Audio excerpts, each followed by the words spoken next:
that with President Trump's leadership, this will happen a lot faster than people think.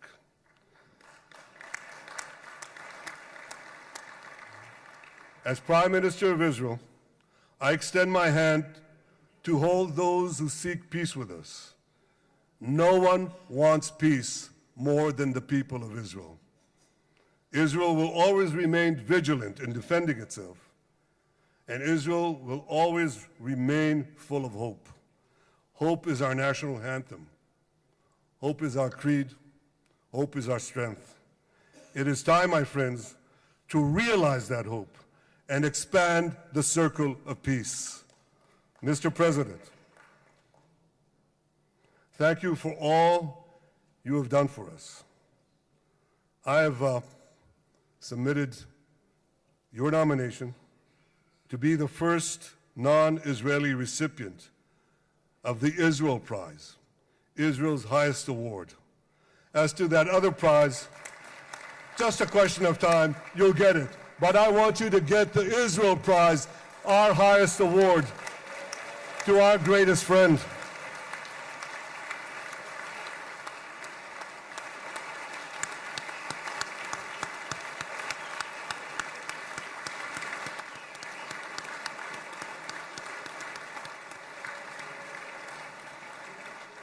When others were weak, you were strong. When others were fearful, you were bold. When others abandoned us, you stood by our side. On behalf of the government and people of Israel, I thank you for your extraordinary friendship. Thank you for helping bring our hostages home. Thank you for supporting Israel's march to victory. Thank you for paving a path to peace. מכובדי נשיא ארצות הברית, ידידי דונלד, ברוך הבא לישראל, ברוך הבא לירושלים, ברוך הבא ביום המרגש הזה, שהחיינו וקיימנו והגיענו לזמן הזה.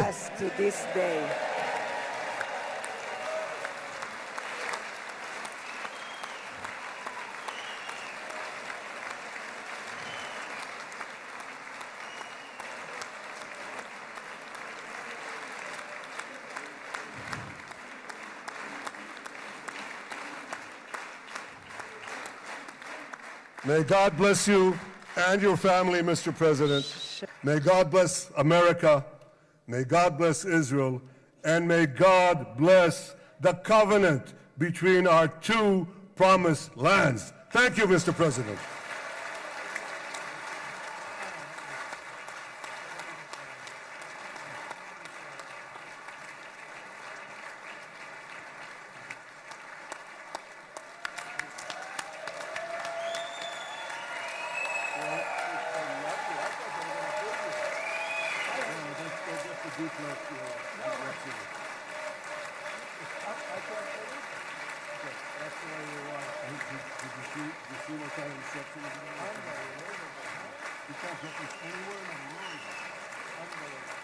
But you'll get it in the morning. Thank you.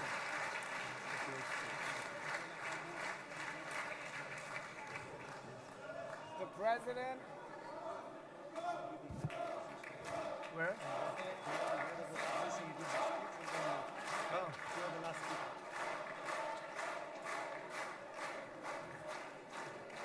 Come on up, opposition. Come on, opposition. Yeah. Okay.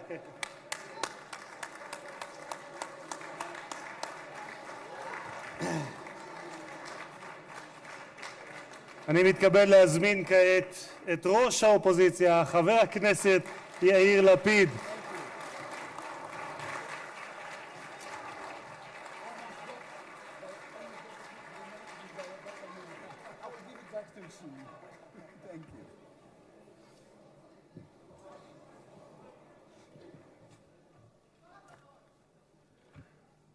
Mr. Speaker, members of Knesset, ministers, President Herzog, Prime Minister Netanyahu, distinguished guests, Your Excellency, President Trump. For 2 years, we waited for this moment. 2 years of sleepless nights, 2 years without air in our lungs. Our eyes are filled with tears today. Our hearts are filled with gratitude. Our children are coming home.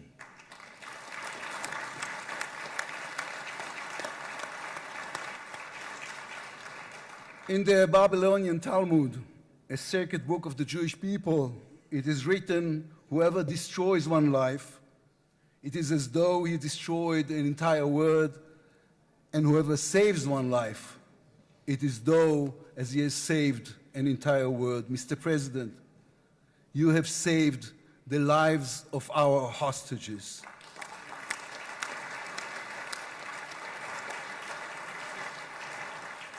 But you saved so much more. You have saved the souls of the bereaved whose loved ones now will be brought home for burial.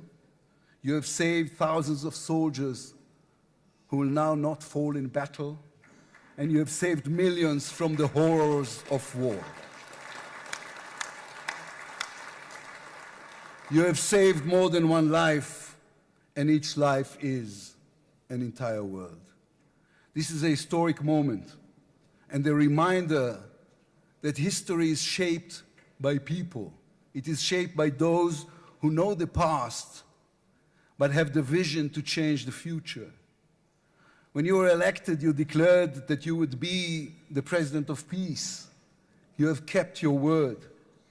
The fact that you were not awarded the Nobel Peace Prize is a grave mistake by the committee.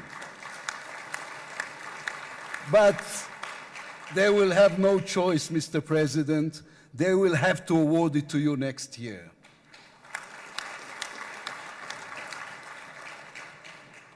Peace will not come by waiting. It will come by building, by reaching out, and by daring once again to believe. You, Mr. President, have done the unimaginable. We will be eternally grateful. But we also need to take responsibility.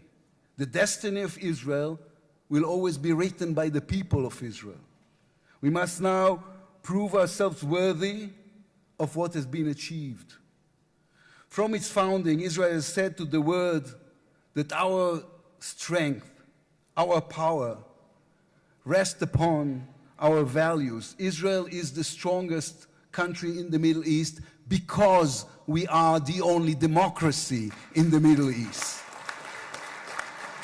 Because we believe in the principles laid in our Declaration of Independence, which says Israel will ensure complete equality of social and political rights to all its inhabitants, irrespective of religion, race, or sex. It will guarantee freedom of religion, conscience, language, education, and culture. It will safeguard the holy places for all religions. Those are our values. That is who we are as people, as a country. Our neighbors must understand one more thing about us. We are not going anywhere. The Middle East is our home. We are here to stay. Our story did not end in the Bible. It began there.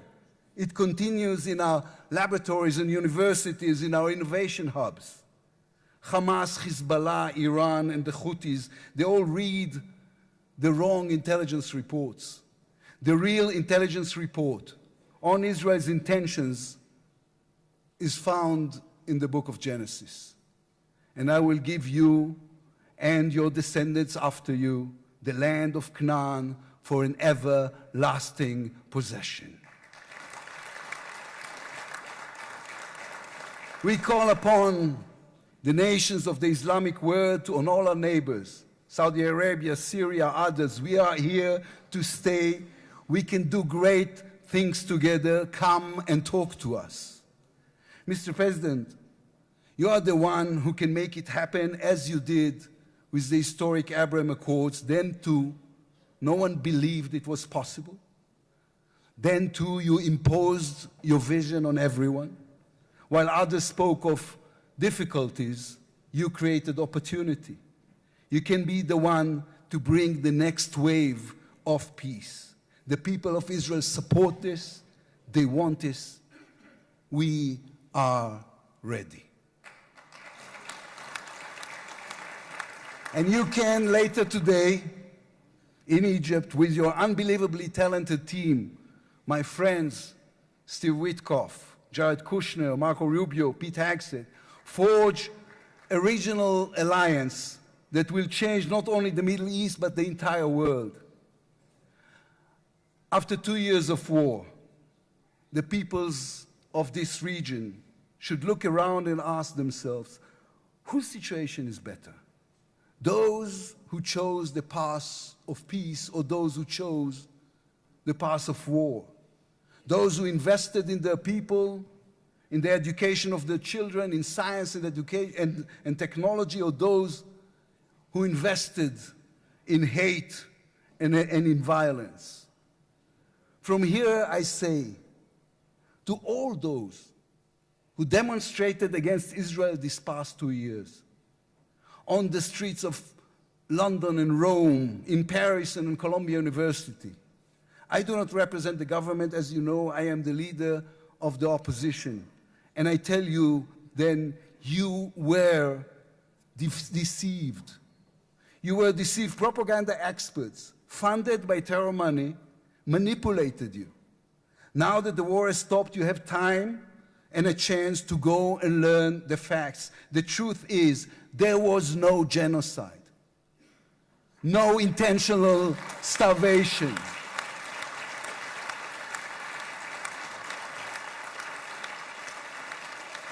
The truth is, there was an army and a country fighting in the most complicated conditions imaginable against terrorists who send their own children to die for a follow-up, who use their own children as human shields. The truth is that a democratic state was attacked by a fanatical terrorist organization. 1,200 people were killed in one day, women were raped, babies were burned alive. And all that, on all the while, they played with your minds, selling you the absurd idea that supporting Islamic terror is somehow a liberal value. There is good and evil in this world.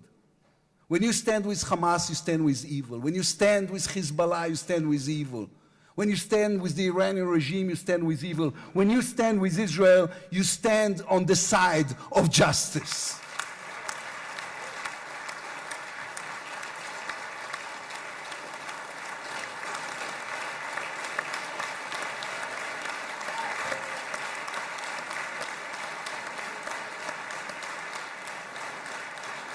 Last week I attended the 7th October memorial ceremony. An inspirational woman called Galit Dan spoke on stage. Galit had a daughter, Noya, a 13-year-old girl who was autistic like my daughter. And Noya was full of light. She loved Harry Potter.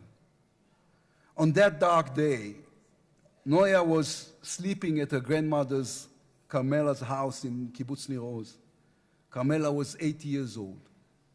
Their bodies, grandmother and granddaughter, were found embraced. They were murdered together.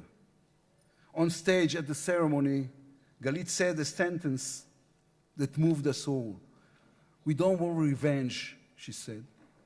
We want redemption. Today, the redemption begins. Israel has endured 2 terrible years on the battlefield and in the international arena. But in those 2 years, we also rediscovered our own greatness. We remember how good we can be, our pilots who took control of the skies over Iran, our industries leading the world in technology, our civil society, which reached out to help every victim of the war. We will move forward toward a different future. Our heroic soldiers who saved us all will fold away their uniforms and rise as teachers and engineers, scientists and innovators, investors and small business owners.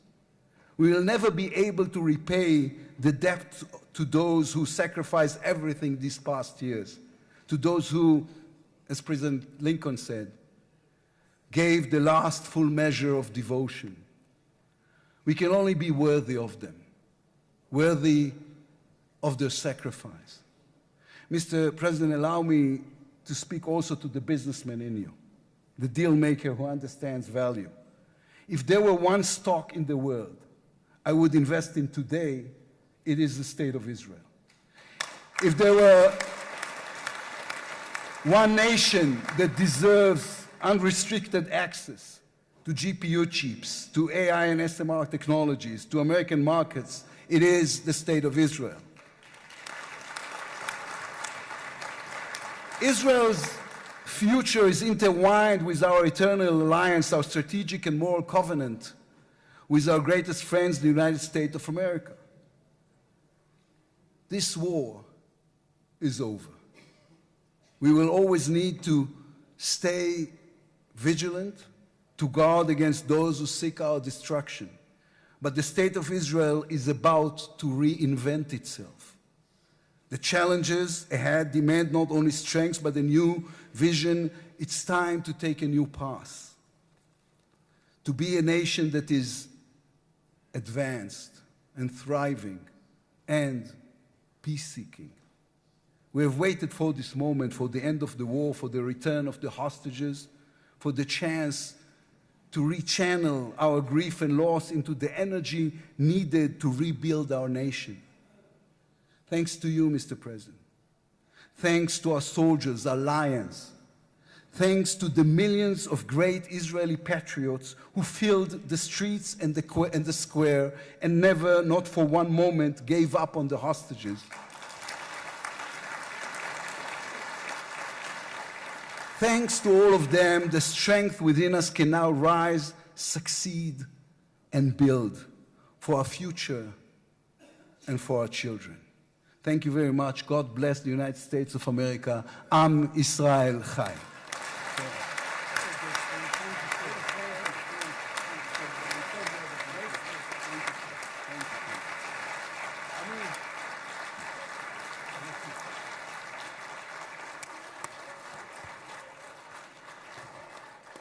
אני מודה לראש האופוזיציה. I would like to thank the head of the opposition. Members of the Knesset. It is now my distinct honor to invite the President of the United States of America, His Excellency Donald J. Trump, to address the Knesset.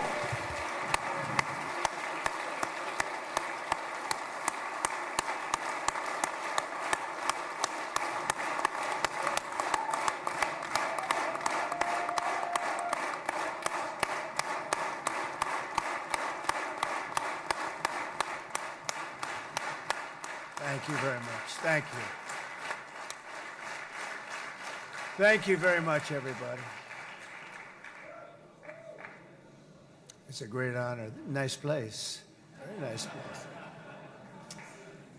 Mr. President, Mr. Prime Minister, Mr. Speaker, esteemed members of the Knesset and cherished citizens of Israel, we gather on a day of profound joy, of soaring hope, of renewed faith, and above all, a day to give our deepest thanks to the Almighty God of Abraham, Isaac, and Jacob.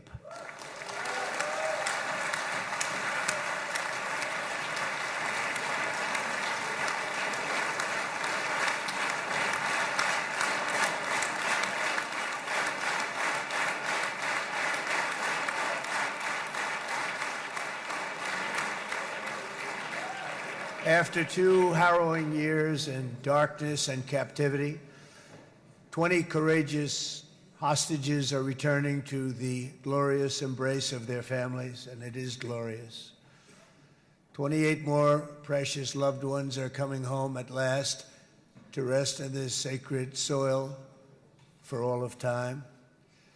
And after so many years of unceasing war and endless danger, today the skies are calm, the guns are silent, the sirens are still, and the sun rises on a holy land that is finally at peace, a land and a region that will live, God willing, in peace for all eternity.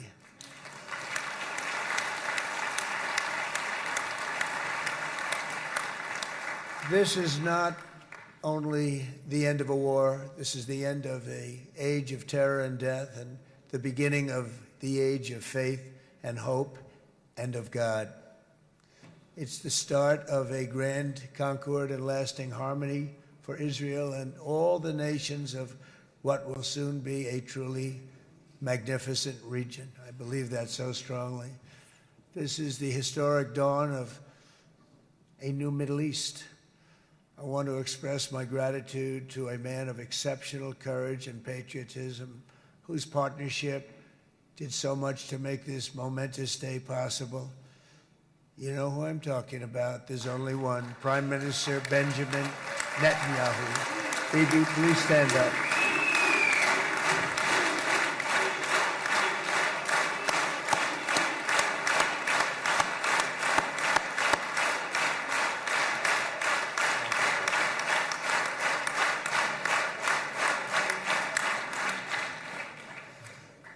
And he is not easy, I want to tell you. He's not the easiest guy to deal with, but that's what makes him great. That's what makes him great.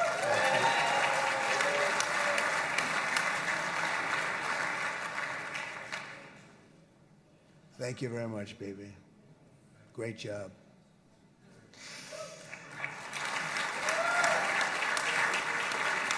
And let me also convey my tremendous appreciation for all of the nations of the Arab and Muslim world that came together to press Hamas to set the hostages free and to send them home. We had a lot of help. We had a lot of help from a lot of people that you wouldn't suspect, and I want to thank them very much for that. It's an incredible triumph for Israel and the world to have all of these nations working together as partners in peace. And it's pretty unusual for you to see that, but it happened in this case. This was a very unusual point in time, a brilliant point in time. Generations from now, this will be remembered as the moment that everything began to change, and change very much for the better. Like the USA right now, it will be the golden age of Israel and the golden age of the Middle East. It's going to work together. I'd like to thank several great American patriots for their invaluable help in getting something done that almost everyone thought was absolutely impossible. We were wasting our time. So many people said, "You're just wasting your time." But we weren't, because we had talented people working with us, and we had people that loved your country, and frankly, people that loved the region. They loved the Middle East. I want to thank my friend Steve Witkoff.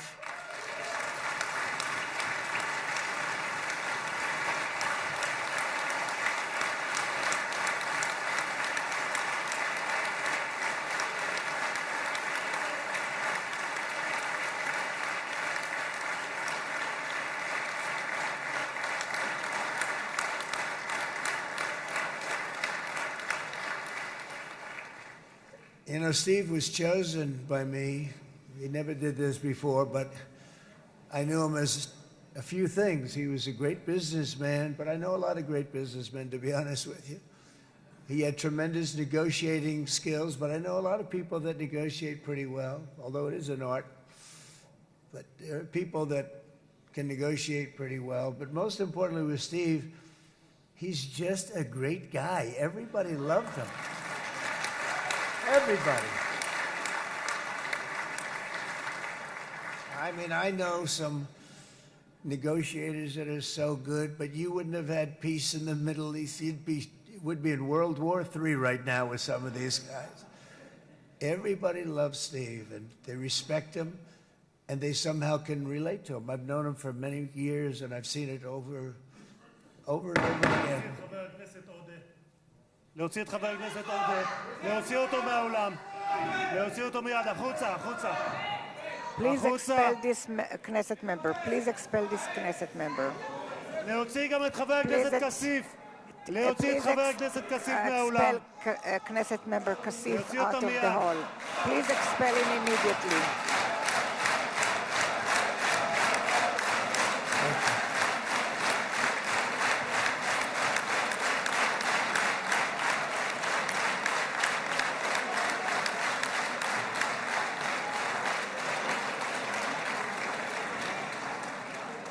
Sorry for that, Mr. President. I'm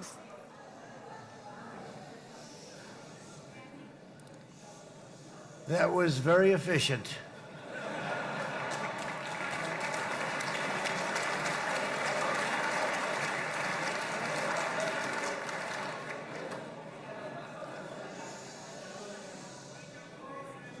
So back to Steve. He's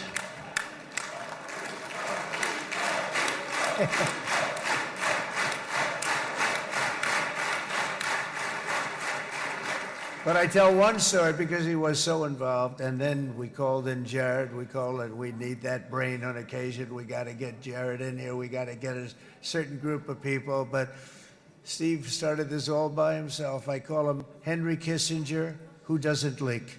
Okay? Henry is a big leaker. He leaked.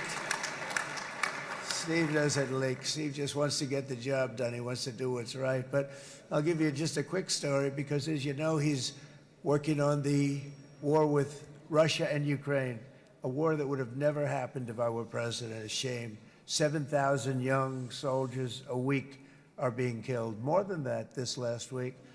It's a shame. It should have never happened. But it did happen, and we won the race, and I took over this horrible war that's been raging, and I thought it would be easily settled. I thought it was a hell of a lot easier than doing what we just did very successfully with Israel and a lot of other people. But this came first, and we'll get that one. But I set up a meeting for him to meet with President Putin, thinking it would be a 15 or a 20-minute meeting. Steve had no idea about Russia, had no idea about Putin too much, didn't know too much about politics, wasn't that interested. He was really good at real estate, but he had that quality that I was looking for, and I didn't see it around in too many ways. And I set up the meeting with Putin, and I called. I said, is Steve finished yet? That was about a half an hour into the meeting. No, sir, he's not. He's still inside. This is in Moscow. I said, well, how's he doing? I don't know, sir. He's still inside. I called up an hour later. Let me speak to Steve. Sir, he's still with Putin. He's with President Putin. I said, wow, that's a long meeting, 1 hour. I called up an hour later, he was still with Putin. 3 hours later, he was still with Putin. 4 hours later, he started to get the word that he was going to be coming out soon. And in 5 hours, he came out. I said, what the hell were you talking about for 5 hours? And he says, just a lot of interesting things. We're talking about a lot of interesting things, including what he went in there for, but you can't talk about it for 5. You can talk about it for a certain period of time, and you know what you're getting. But that's a talent. That's a talent, where you can do that. Most people I'd send in, number one, they wouldn't be accepted. Number two, if they were, the meeting would last 5 minutes, and that's what happens with Steve. Everybody loves him. They love him on this side. They love him on the other side. And he really is. He's a great negotiator because he's a great guy. So thank you very much, Steve, very much.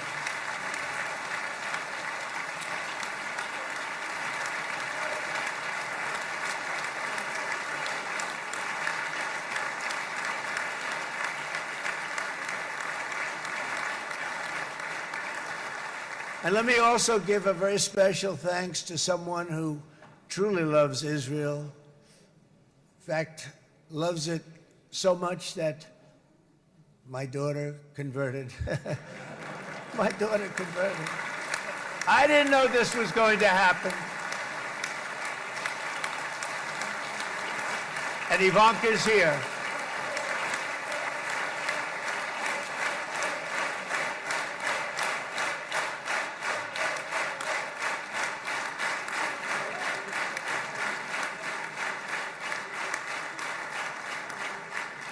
And Bibi, you do know this was not in the cards for me. You understand that.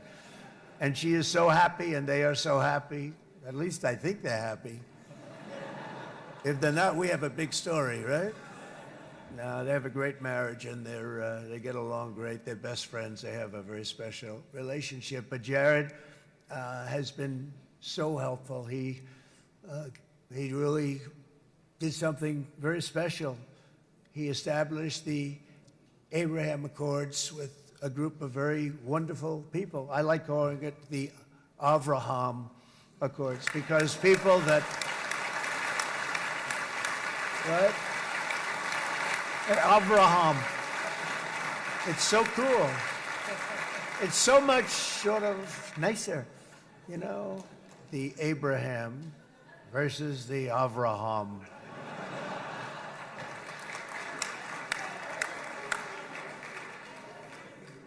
I just don't want to sound too sanctimonious when I do it, so, you know, I sort of split it up. This way we keep everybody happy.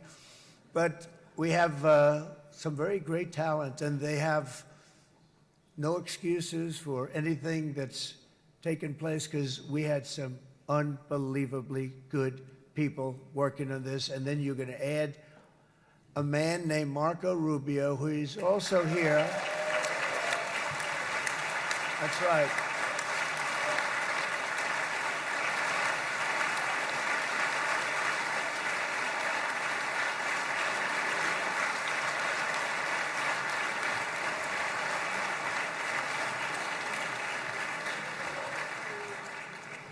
And I have a prediction that Marco will go down, I mean this, as the greatest Secretary of State in the history of the United States. I believe that. I believe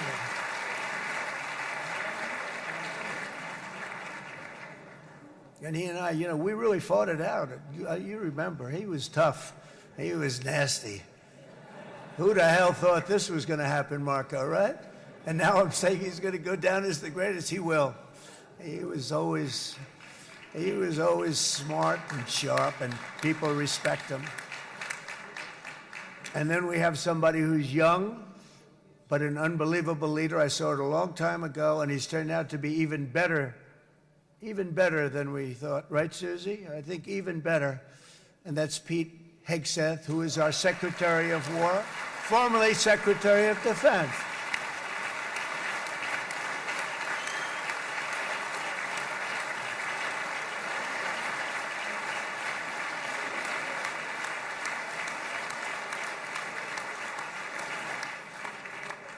And as you know, we decisively won World War I. We decisively won World War II decisively. And everything in between and everything before it, we won everything. And then they had the brilliant idea of changing the name from war, you know, it was war, to defense. And with that went a certain thinking. And we fought in a very politically correct way after that. We always had the strongest military, and now we have a stronger military than we've ever had before. Because of my first term, I've totally rebuilt the military, every aspect of it. But we have, if you think, we settled 8 wars in 8 months. I'm now including this one, by the way, if that's okay. They may say, well, that was quick. Because yesterday I was saying 7, but now I can say 8. The hostages are back. The hostages are back.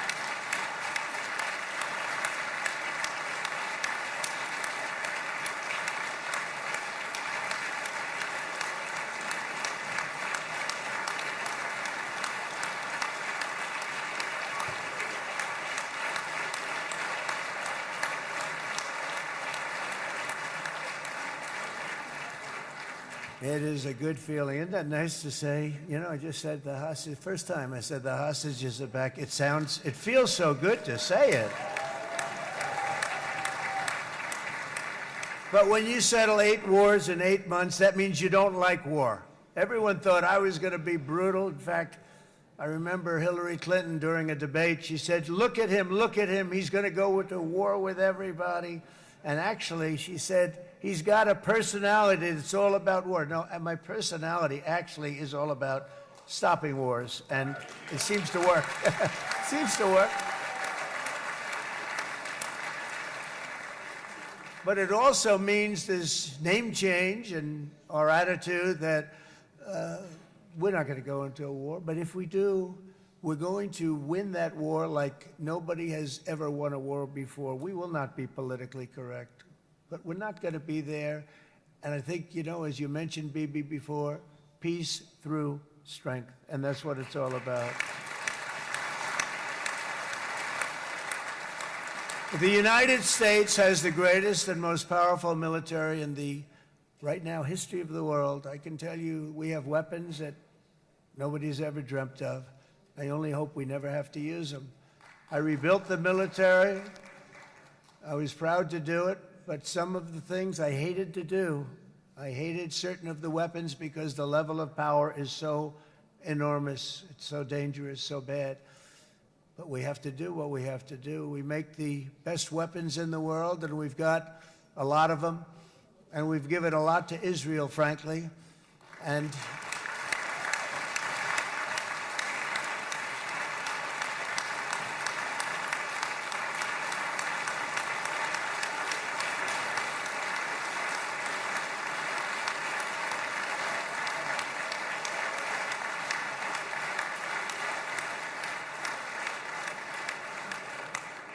I mean, Bibi would call me so many times, can you get me this weapon, that weapon, that weapon? Some of them I never heard of, Bibi, and I made them.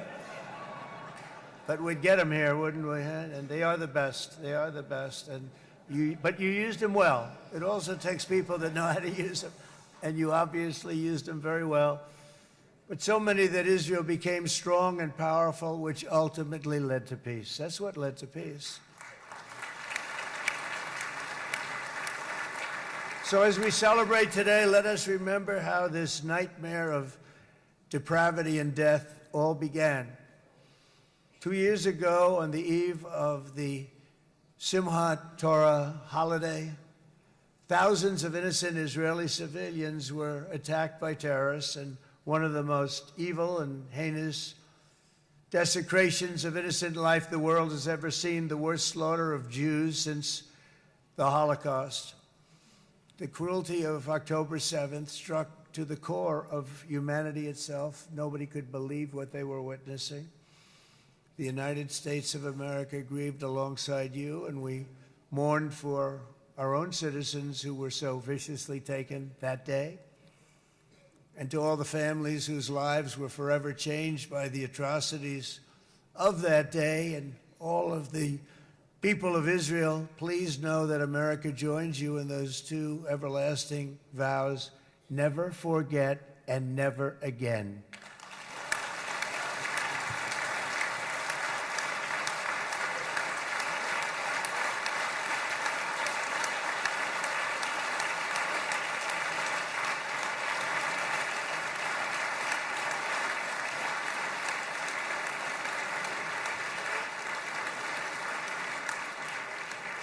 From October 7th until this week, Israel has been a nation at war, enduring burdens that only a proud and faithful people could withstand. It was a very tough period of time.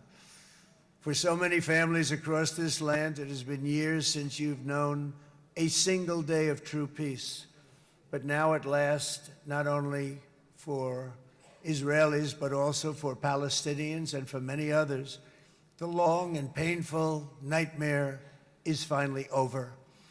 And as the dust settles, the smoke fades, the debris is removed, and the ashes cleaned from the air, the day that breaks on a region transformed, and a beautiful and much brighter future appears suddenly within your reach. This is now a very exciting time for Israel and for the entire Middle East, because all across the Middle East, the forces of chaos, terror, and ruin that have plagued the region for decades now stand weakened, isolated, and totally defeated.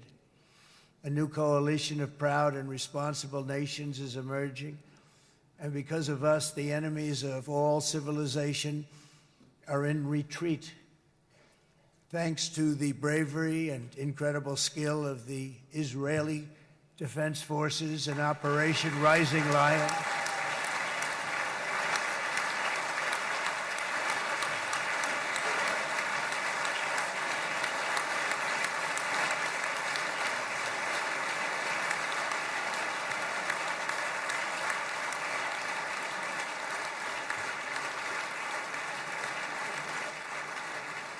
Look at it. Guy's central casting. Let's put him in a movie. Look at him. Great job. And my people loved working with you. Loved it. They worked so well together. But many of Iran's top terrorists, including nuclear scientists and commanders, have been extinguished from this earth. And with Operation Midnight Hammer, boy, that's a great name for that, what we did. Last June, the United States military flew 7 of those beautiful B-2 bombers. They look so beautiful all of a sudden. They were always, I thought they were pretty planes. I had no idea they could do what they did. In fact, we just ordered 28 more of them. A little updated version. We ordered a whole pile of them. And almost 100 other planes went with them, including fighter jets. We had 52 tankers, big, beautiful, brand new tankers that were loading them up 4 or 5 times. They've traveled 37 hours back and forth, think of that. But we had tankers all over the sky for all the other planes. We had the F-22s, the F-35s, F-16s. We had a hell of a lot of planes.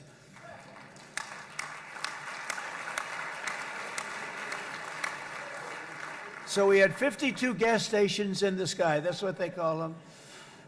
I'll tell you, I wouldn't want to be flying one of them. We have our great General Raisin Cain right here. General, stand up. This guy. What a general. Thank you.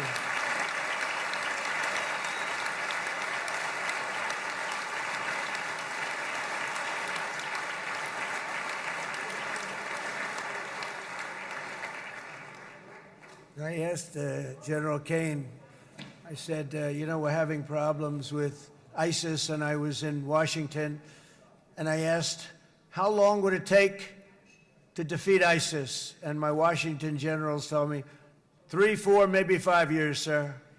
I said, I don't get it. We got the best equipment in the world. Why? So I flew to Iraq, and I met with a man named Cain. He said, what's your first name? He said, they call me Raisin, sir. I said, wait a minute, your name is Raisin Cain? I've been looking for you for a long time. You gotta be kidding. So they told me 3, 4, 5 years to defeat ISIS. And I sit down with him and I say, why is it? I flew there in the dark of night. I landed, I'll never forget it. It was quite a trip. I'm glad I made it because I met him. I said, could I ask you, General? I come down. He's standing with another general and a sergeant. Everybody was like central casting. They could go into a movie right now. Between him and you guys over here, we could get rich making movies, okay? And they got along so great. That's the beautiful thing, that your military and our military, Bibi, got along so great. But I was told by the television generals in Washington, we have the best equipment in the world. Why is it taking so long? And they said, 4 years. I said, so let me ask you, Raisin, how long would it take you to defeat ISIS? Sir, we can do it in 3 weeks, but you'll probably have some time left over. I said, you gotta be kidding. What the hell are you talking about? They said 4 years. I said, well, sir, look, it's not my place to say, but you're asking me the question. What you have to do is you hit him from the west, you hit him from the north, you hit him from the south, you hit him above, you hit him below. I said, so why didn't they do it? And he didn't want to speak badly of his superiors, which is hard to believe they were his superiors. It should have been the other way around a long time ago, because he's the one that did Operation Hammer. It was flawless. It was flawless. It was absolutely flawless. And I said, so you really think you can do it in 4 weeks? Yes, sir, 100%. You have to do it differently than they were doing it. They were using one base, and it was hundreds of miles away. And he says, we have all these portable bases all over the Middle East. And they didn't want to use them because they didn't want to offend the country where the portable, they wouldn't have even known what the hell the planes were going up, right? They wouldn't have known, but he said, no, they didn't want to defend anybody, offend anybody, but we can do it in 4 weeks. I said, you sure about that? I'm going to call you back. I'll call you back on Monday. I'm going back to Washington. But you think 4 weeks? Yes, sir, I think we can do it in 4 weeks. We'll have time left over. So I call him on Monday. I say, you think you can do it? 4 weeks. I said, go ahead and do it. He did it. I'll tell you, he did it in 4 weeks, less than 4 weeks. So, General, stand up, please. Again, this is a real general. This is not a television general. He doesn't want to go on television.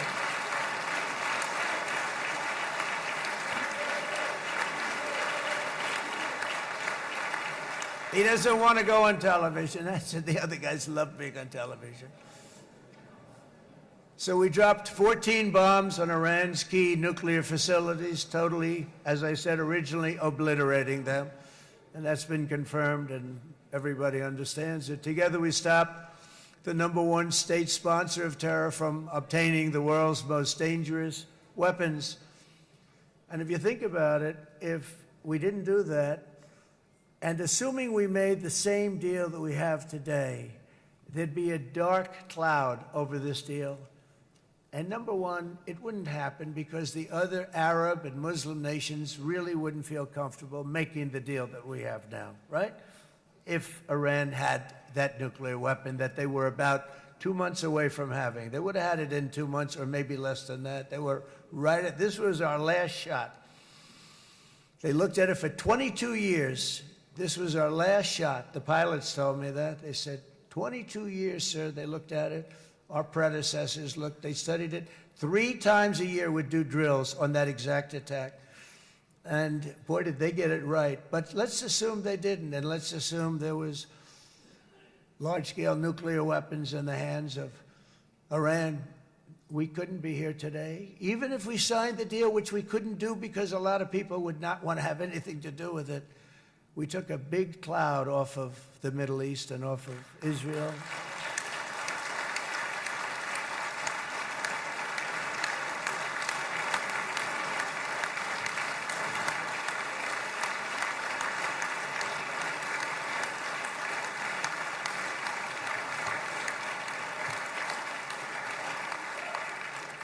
And it was my honor to help. But isn't it true, though, that can you imagine the same, let's assume, Bibi, the same documents, we had everything the same, but you had somebody out there that was, in the opinion of everybody, all-powerful in the Middle East.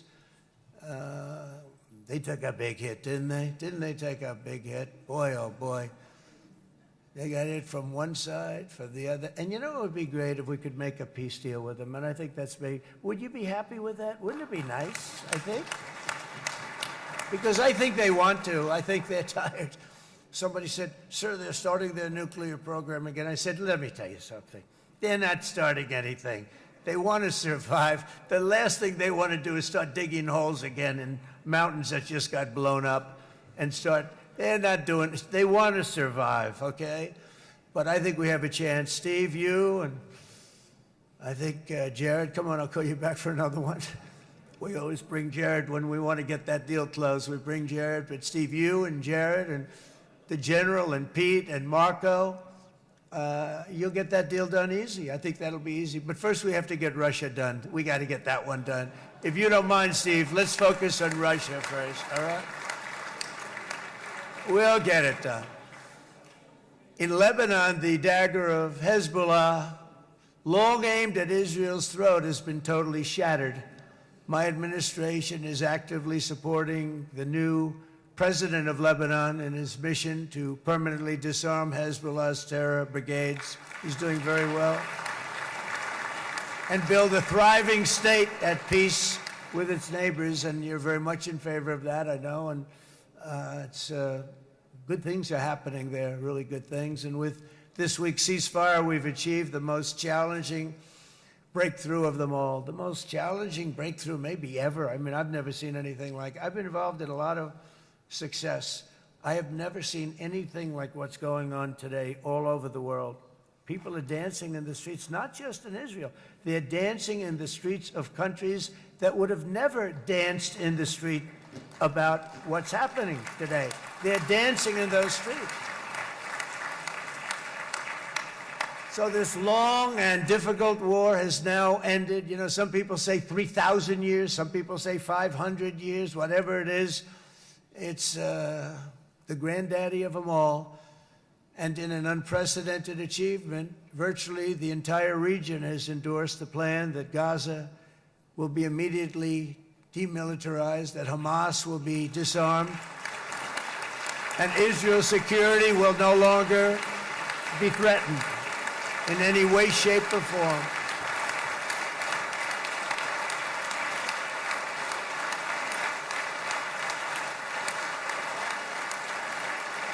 So Israel, with our help, has won all that they can by force of arms. You've won. I mean, you've won. Now it's time to translate these victories against terrorists on the battlefield into the ultimate prize of peace and prosperity for the entire Middle East. It's about time you were able to enjoy the fruits of your labor. Mr. Opposition Leader. I said he's a very nice opposition leader. I think, no, he's a nice man. Bibi, he's a nice man. Good. He knows what he's doing, right? No, a very nice guy. Well, see, now you can be a little bit nicer, Bibi, because you're not at war anymore, Bibi.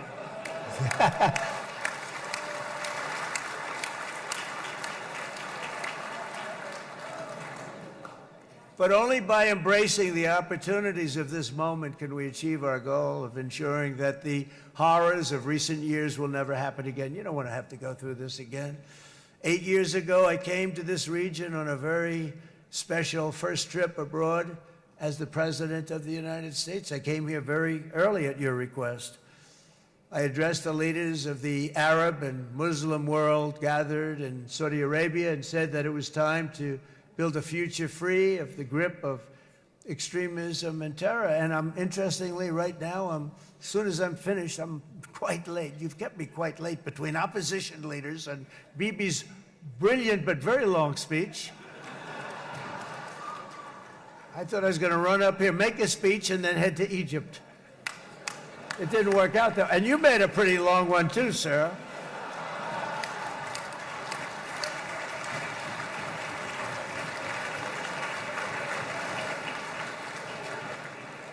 But I liked what you all said. It could be worse. Supposing on top of it, I didn't like what you said. That would be no good, Ron, would it? Ron, you did a great job, by the way, Ron.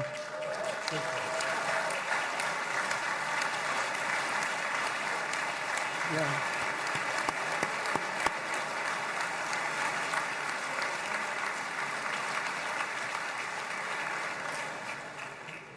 So I'm going to be meeting, actually, in a little while, I'm going to be meeting with the most powerful, the richest nations, really, in the world, although now, with the tariffs, the United States is by far the richest nation in the world, as you probably have been reading. But the richest nations, most powerful nations, you know, tremendous, headed by some tremendous people in many cases. Some cases I wouldn't say necessarily I would endorse, but I will tell you some incredible people that really helped us make this all possible. So I'll be going there. I'll be quite late. They might not be there by the time I get there, but we're going to give it a shot. But the journey we started back then led to the crushing defeat of the ISIS caliphate, to the monumental Abraham Accords, and ultimately to the historic ceasefire this week, in which many of those same nations really played a very pivotal role, I have to tell you. Steve will tell you that. Jared will tell you that. Together, we've shown that peace is not just a hope that we can dream about. It's a reality we can build upon day by day, person by person, and nation by nation. And because of that, the Middle East is finally ready to embrace its extraordinary potential. You have extraordinary potential in this region. It should now be clear to everyone throughout the region that decades of fomenting terrorism and extremism, jihadism and anti-Semitism have not worked. They haven't worked. They've been a disaster. They've just killed. They've killed. They've backfired completely and totally. They've just totally backfired. Everything that you thought, take it worst case, it's turned out to be worse than that. They have not worked. From Gaza to Iran, those bitter hatreds have delivered nothing but misery, suffering, failure, and death. They've served not to weaken Israel, but to annihilate the very forces that did the most to foment this hatred. And it's really, I mean, everybody that's tried it has become irrelevant. Meanwhile, we've seen those nations that set aside their differences, reached across ancient divides, and pursued engagement are now among the most successful in the region.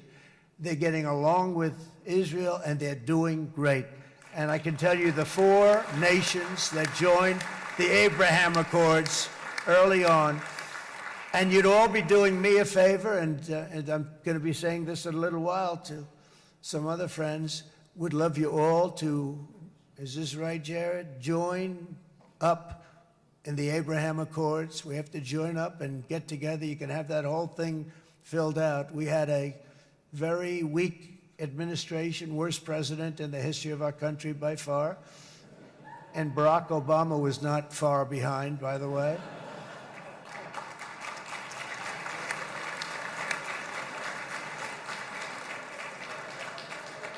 And they did nothing with this incredible document, the Abraham Accords, but now you can fill them up. Now you have peace, you have people that really like Israel. I'll tell you what, and they like Israel a lot more today than they did even 5 weeks ago. You've made a lot of, you've come back. You've come back strong, because it was getting to be a little nasty out there in the world, and ultimately the world wins. You can't beat the world always.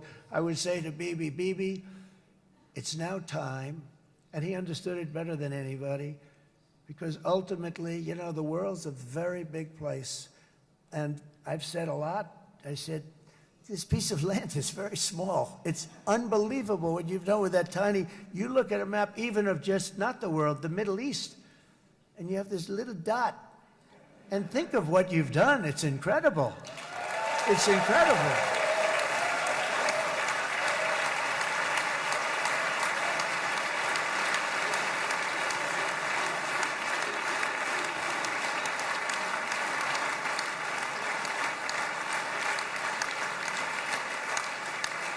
But the world is loving Israel again. And I said to Bibi, you know, the world is big and it's strong. And Ron, ultimately, the world wins. And we don't have to worry about that now. But there was getting to be a period of time over the last few months, you know, the world wanted peace and Israel wanted peace. Everybody did. Everybody did. And what a victory it's been, right? What a victory it's been. If you would have gone on for 3, 4 more years, keep fighting, it was getting bad. It was getting heated. The timing of this is brilliant. And I said, Bibi, you're going to be remembered for this far more than if you kept this thing going, kill. It would be it would not be the same. And I just want to congratulate you for having the courage to say, that's it, we've won. And now let's enjoy our lives and let's rebuild Israel and make it stronger and bigger and better than it's ever been before. We're going to do that. Took a lot of guts. And the choice for Palestinians could not be more clear. This is their chance to turn forever from the path of terror and violence. It's been extreme, to exile the wicked forces of hate that are in their midst, and I think that's going to happen. I've met some people over the last couple of months that want to see it happen very much, and after tremendous pain and death and hardship, now is the time to concentrate on building their people up instead of trying to tear Israel down. We don't want that to happen again. And the total focus of Gazans must be on restoring the fundamentals of stability, safety, dignity, and economic development so they can finally have the better life that their children really do deserve after all these decades of horror. I intend to be a partner in this effort in the sense that we're going to help and we're going to do something that became unbelievably popular. Everybody wants to be on it. It's called the Board of Peace, okay? How about that? Is that a beautiful name? Like a board of peace.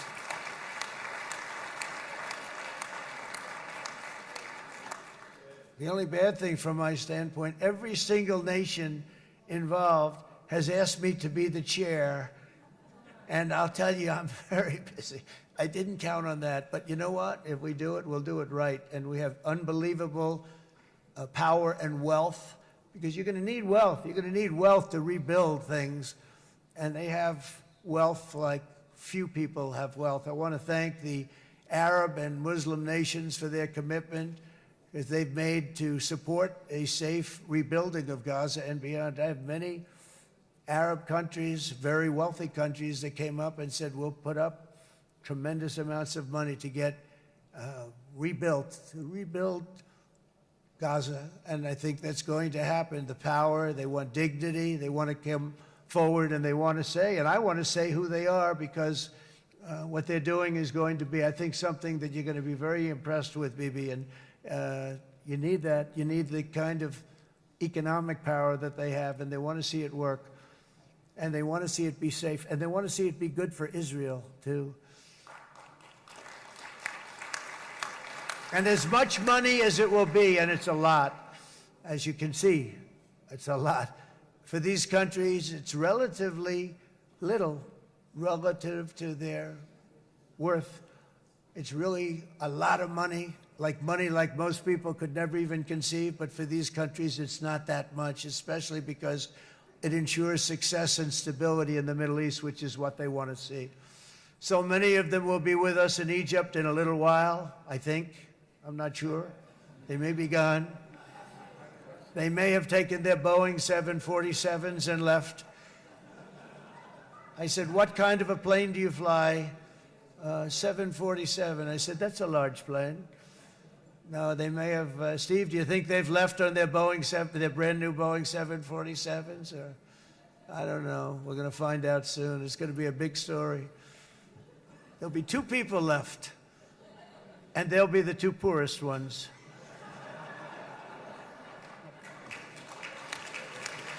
But it will be the wealthiest and most powerful group of nations. So the group that we have assembled, that's waiting for us, is the wealthiest and most powerful group ever assembled at one time. There has never been a group like this. And they're only looking for good. They want good. They're going to do good. And as those commitments are made, I'm going to let the world know who's doing it, because they really deserve to get the credit. And some of them probably won't want the credit, but they deserve it.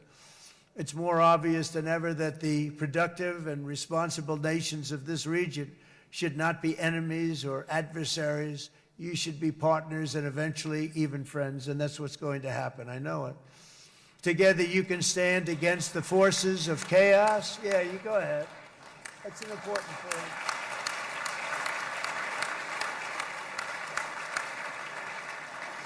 Because you can stand against the forces of chaos that threaten all of your interests, and it's always a big threat, and unleash incredible prosperity and opportunity for all the people of these lands, and that's what's going to happen. You're going to unleash numbers and success, the likes of which Israel has never been able to think of, because you're so firm, and you should be, and you've done the right thing in defending yourself.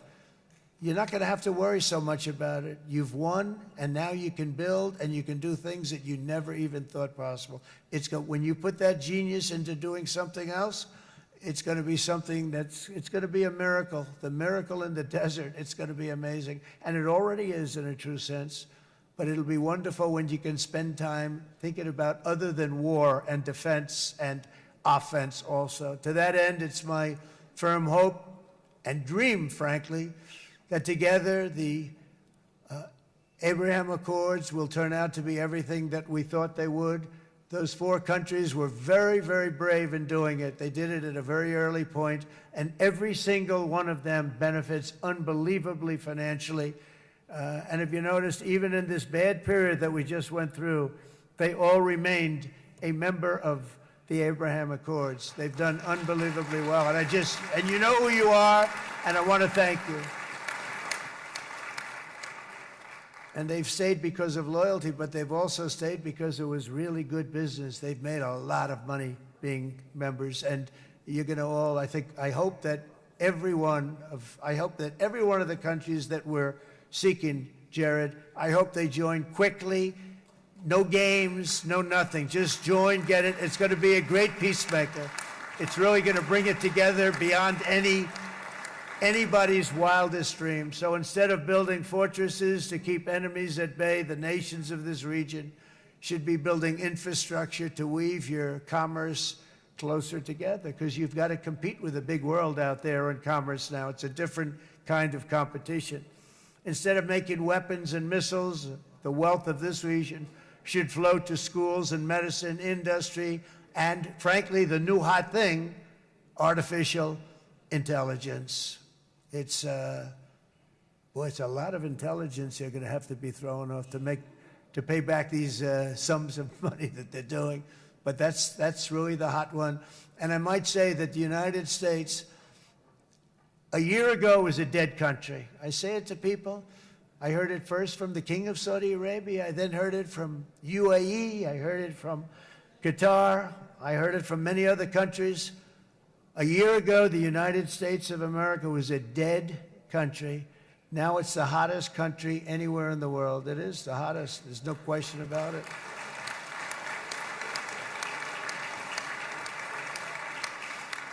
In fact, if you go back a year ago, before the election, although once we had November 5th, we became hot because people got it. I would say November 5th was a time that we became really hot. But once you go back a couple of years, if I were in charge and the country was doing what they were, nobody was going to ask me to speak. Nobody asked Joe Biden to come up and speak, I guarantee you that. And if they did, he would have turned them down, I promise you. He didn't speak. He didn't speak, and he didn't speak well.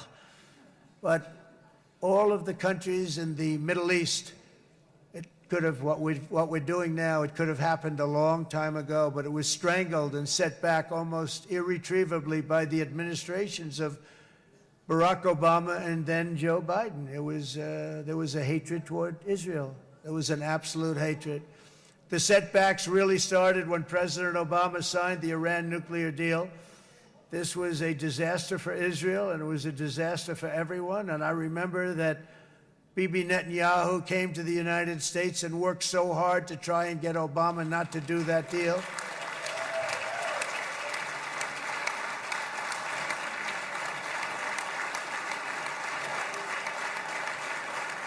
He worked so hard.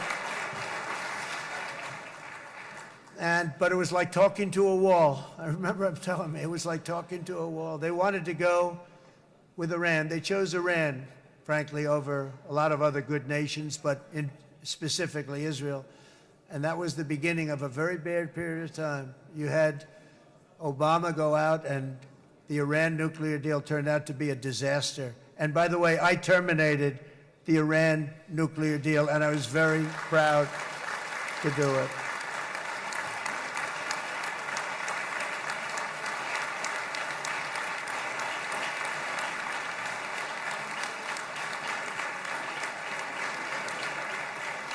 Yet even to Iran, whose regime has inflicted so much death on the Middle East, the hand of friendship and cooperation is open. I'm telling you, they want to make a deal.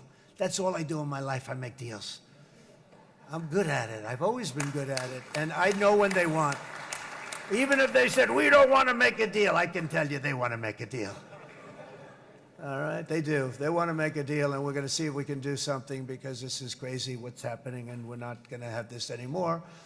Neither the United States nor Israel bear the people of Iran any hostility. We merely want to live in peace. We don't want any looming threats over our heads, and we don't want to even think in terms of nuclear destruction. It's not going to happen, never will happen. There's nothing that would do more good for this part of the world than for Iran's leaders to renounce terror, stop threatening their neighbors, quit funding their militant proxies, and finally recognize Israel's right to existence. They have to do that. They have to do that. And to Iran, And as you know, this is not said out of weakness. There's no weakness. But I'm going to say this, that we are ready when you are, and it will be the best decision that Iran has ever made. And it's going to happen. It's going to happen. And they're good people. I know a lot of Iranians in the United States. They're good people, smart, hardworking people. They don't want to see what's happened to their country.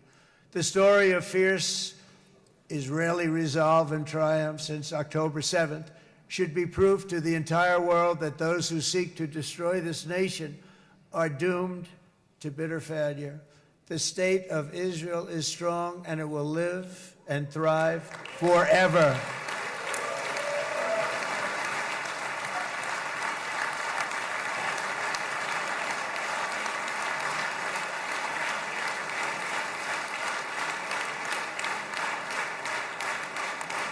And that is why Israel will always remain a vital ally of the United States of America. Israelis share our values, field one of the world's most powerful militaries. You really do. You have an amazing, what a job you've done. And have one of the most innovative economies on earth. Those are just a few of the reasons why I'm proud to be the best friend that Israel has ever had. And they all say it. In the White House. They all say it. I guess it's true because everybody says it, Bibi. You said it today. Thank you. But as president, I terminated the disastrous Iran nuclear deal, and ultimately I terminated Iran's nuclear program with things called B-2 bombers. It was swift, and it was accurate, and it was a military beauty. I authorized the spending of billions of dollars, which went to Israel's defense, as you know. And after years of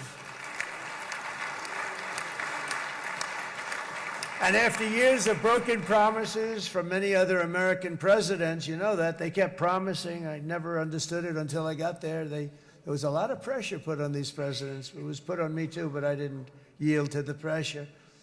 But every president for decades said, we're going to do it. The difference is I kept my promise and officially recognized the capital of Israel and moved the American embassy to Jerusalem.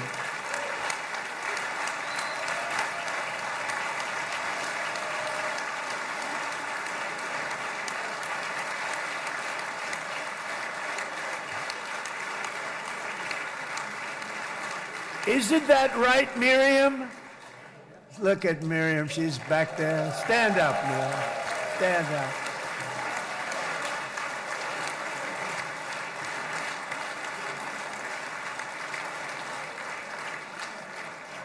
Miriam and Sheldon would come into the office. They'd call me.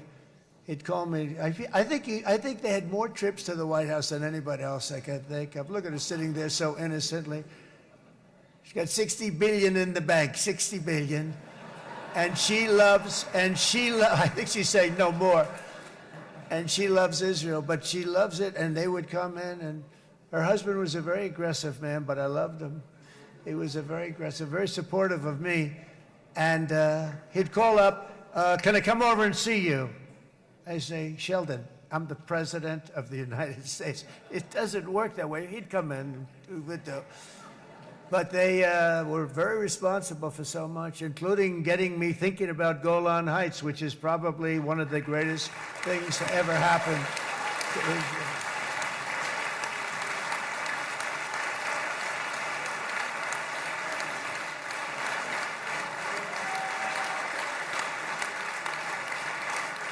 Miriam, stand up, please. She really is. I mean, she loves this country.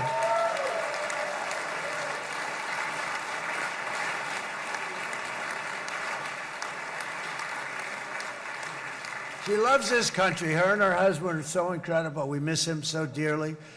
But I actually asked her, I'm going to get her in trouble with this, but I actually asked her once, I said, so Miriam, I know you love Israel.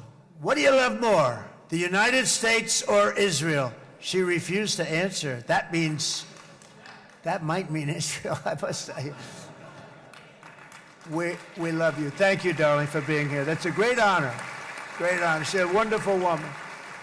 She is a great woman. I've always stood for the people of this community, and I always will. I'll always be with you. I'm always going to be with you. I guess maybe something could happen to change my mind. Somebody that's really stupid gets into office and wants to do really bad things, but that's about it. We don't think we're going to have that happen. I hope we're not going to have that happen. And this man is a good man right here. These two men are good men right here.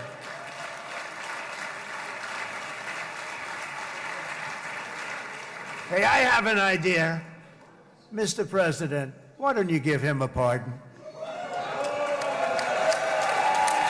Give him a pardon. Come on.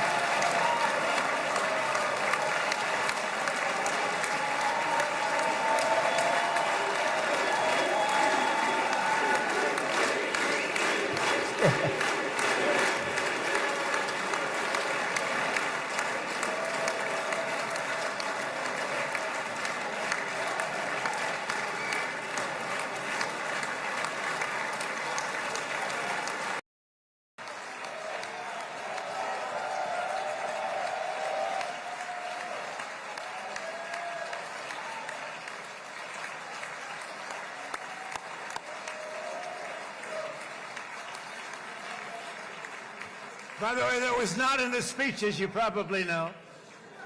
But I happen to like this gentleman right over here, and it just seems to make so much sense. You know, whether we like it or not, this has been one of the greatest wartime presidents. This has been one of the greatest wartime presidents. And cigars and champagne, who the hell cares about that?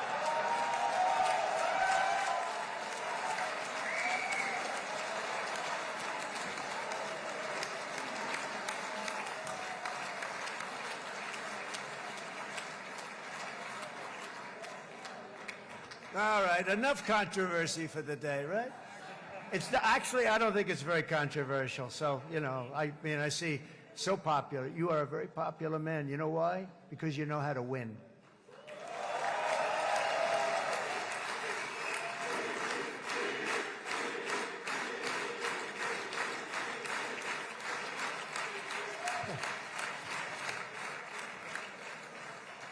Over the past 2 years, I've met many of the families of the Israelis taken hostage and those that were taken hostage. Unbelievable. I've looked into their eyes. I've seen the worst nightmares of their suffering, but I've also seen something else, the beautiful love of the people, the love of people, frankly, that hold things together, the love that gives you the courage to carry on through years of persecution and repression and to emerge with the heart of David. It's the heart of David. It's that love that's defeated the enemies of civilization, built this incredible country and this unbelievable economy, and forged one of the great democracies of the world. That is why it's a true honor to stand here today and address this assembly in your ancient and eternal now capital, Jerusalem. I'm proud to have helped in that regard. This city and this nation stand as living proof that a much brighter future for this entire region is truly within our grasp. For thousands of years, Jerusalem has been a home to Christians, Jews, Muslims, and people of all ethnicities and creeds. This is the holy center of the world's three great Abrahamic faiths. I like that too. Adorned, it's the first time I've seen that word in a while. Adorned with their sacred sites and alive with their pilgrims and visitors from every corner of the globe. But here between the Western Wall, the Temple Mount, and the hill called Calvary, people of every faith and background live, work, pray, serve, and raise their families side by side, and they do it with love. This example is just one of the modern miracles that Israel has given to the world. And just in closing, the leaders in this chamber know better than anyone else the challenges of this harmony, and it's been easily won. No, it hasn't. It has not been. It's been so tough, but it has been, some say, a miracle. What you've done is a miracle. Look at your size. Look at your chances when it all started. And you know, if you think about it, You are safer today, stronger today, and more respected today than at any time in the history of Israel. Think of it. People used to say it wouldn't exist. They don't say that anymore, do they? Yet if safety, security, and coexistence can thrive here in the winding alleys and ancient paths of Jerusalem, then surely peace and respect can flourish among the nations of the broader Middle East. The God who once dwelled among his people in this city still calls us, in the words of Scripture, the turn from evil and do good, to seek peace and pursue it. So he still whispers truth into the hills and knolls and valleys of his magnificent creation, and he still writes hope into the hearts of his children all over the world. And that is why even after 3,000 years of pain and conflict, the people of Israel have never given up from the threats of Zionism, from all sorts of threats. You want the promise of Zion. You want the promise of success and hope and love and God. And the people of America have never lost faith in the promise of a great and blessed future for all of us. From the very first day that modern Israel was founded, we have stood together through thick and thin of setbacks, and through victory and defeat, through glory and heartache. We have built industries together. We have made discoveries together. We have confronted evil together, and we have waged war together, and perhaps, most beautifully of all, we have made peace together. And this week, against all odds, we have done the impossible and brought our hostages home.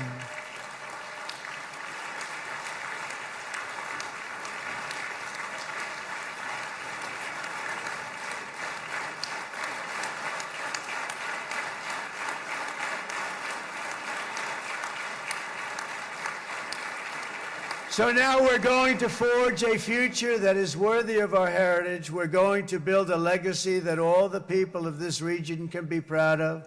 New bonds of friendship, cooperation, and commerce will join Tel Aviv to Dubai, Haifa to Beirut, Jerusalem to Damascus, and from Israel to Egypt, from Saudi Arabia to Qatar, from India to Pakistan, from Indonesia to Iraq, from Syria to Bahrain, Turkey to Jordan, the United Arab Emirates to Oman, and Armenia to Azerbaijan, another war that I just settled.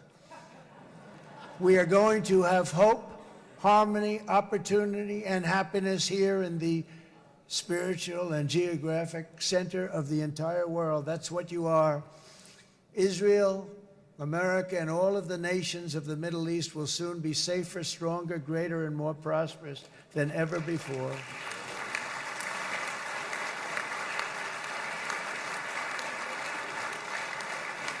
And I want to thank you all once again for this exceptional honor. This has been truly an honor. It's seldom that a president is invited to do this. And I love Israel. I'm with you all the way. You will be bigger, better, stronger, and more loving than ever before. Thank you very much. God bless you. God bless the United States of America. And God bless the Middle East. Thank you, everybody. Good luck. Thank you very much. Thank you.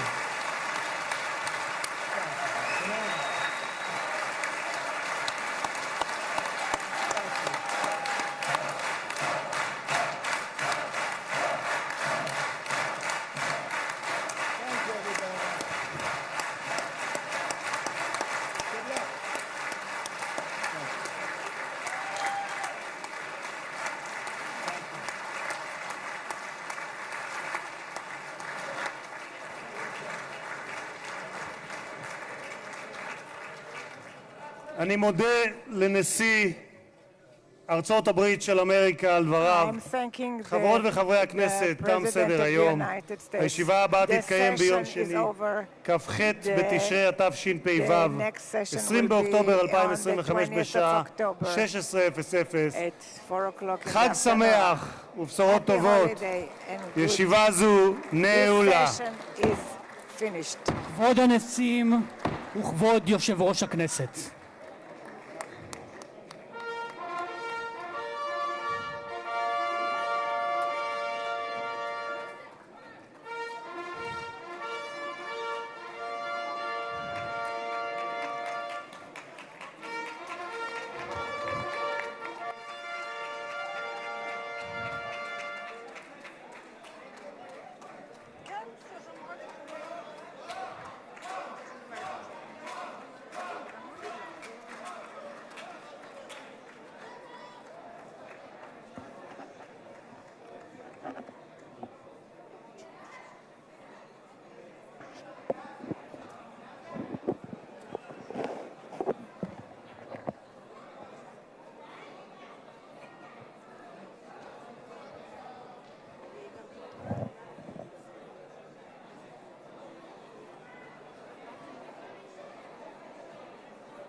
קהל נכבד, לא תתאפשר יציאה מהכנסת עד ליציאת פמליית נשיא ארצות הברית מהמשכן.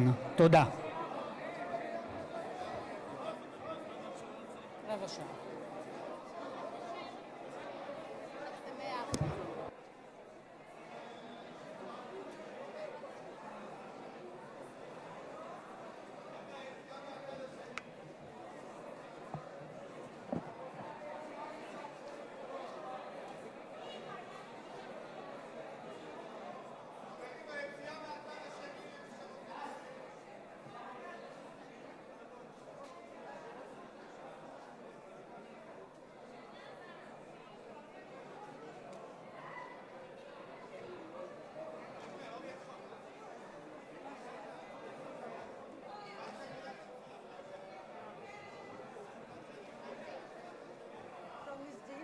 Lovely meeting you. You did an amazing job. I'm sorry I couldn't help you. Yeah, that was lovely project, really. Lovely. Nice meeting you. And did you take my class? Thank you so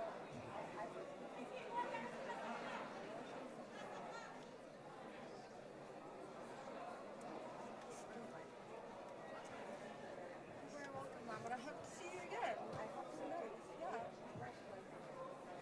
Well, hopefully next time I'll be able to see you.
علي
يا ابو ساجد ادبك يا ابو ساجد يا ابو ساجد طالع في كاميرتي يا ابو ساجد اقف عند كاميرتك يا ابو ساجد يا الله يا الله بتصير يا حفيظ بتصير ماشي ماشي يا ابو ساجد ماشي يا عم اقعد يا ابو ساجد ابو ساجد بدي الف على الكاميرا يا ابو حسن ابو حسن يا عمي والله ما انت صح يلا طول عمرك غلط طول عمرك غلط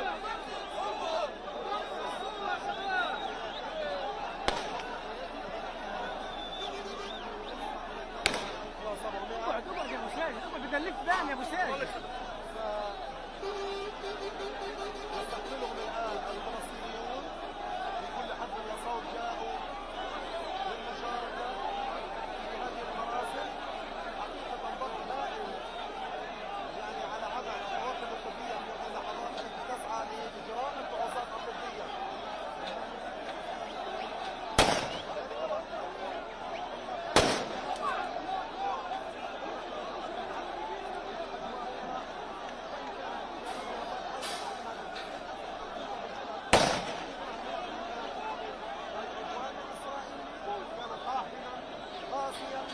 قاتلا لكن اهالي غزه كما كانوا على الدوام كانوا اكثر قوه واراده وتحديا لاسرائيل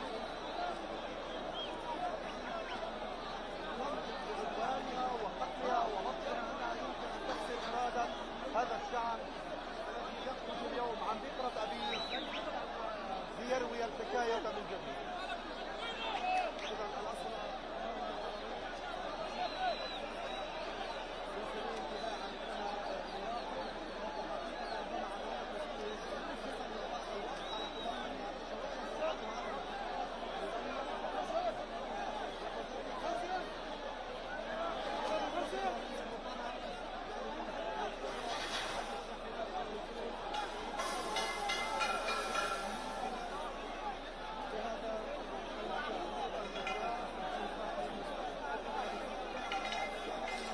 عمالك يا علي عمالك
يا جماعه.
תפסול.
חבר'ה, אנחנו חייבים שרגע תפנו את המצטלמות.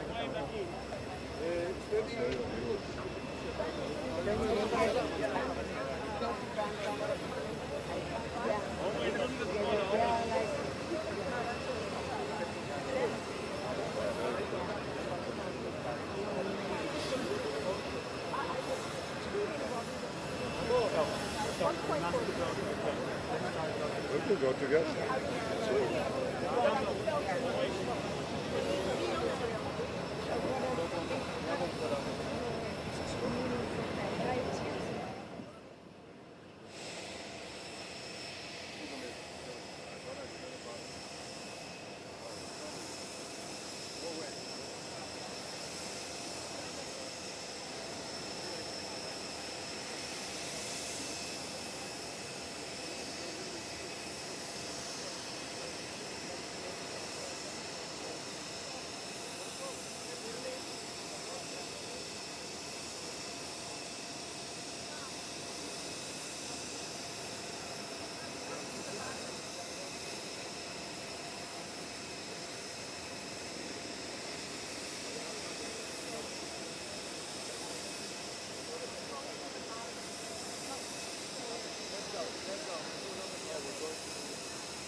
One time we come to like a place.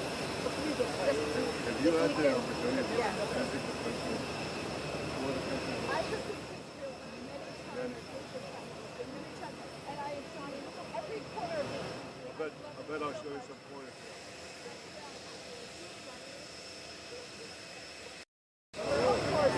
He's the best.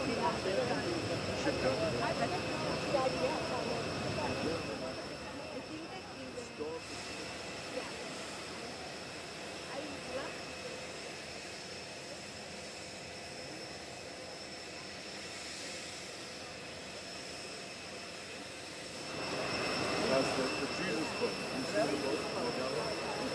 Have you seen it? I call it Tuscany with history. יעבור לנוח, מות נוח.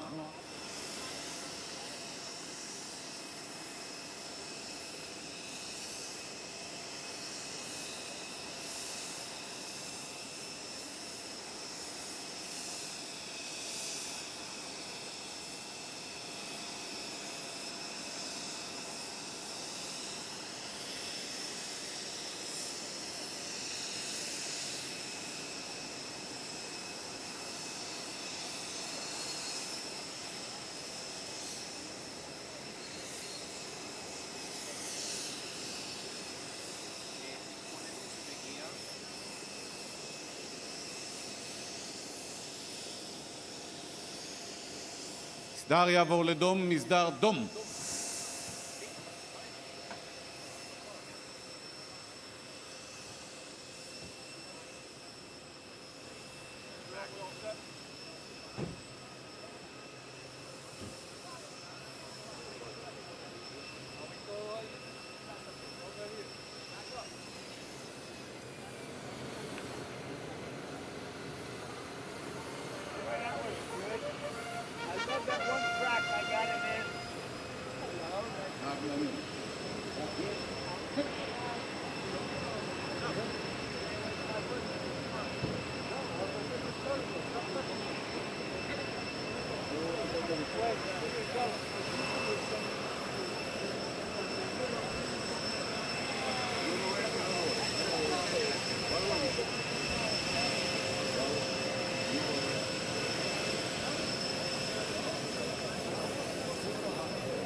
Hold on.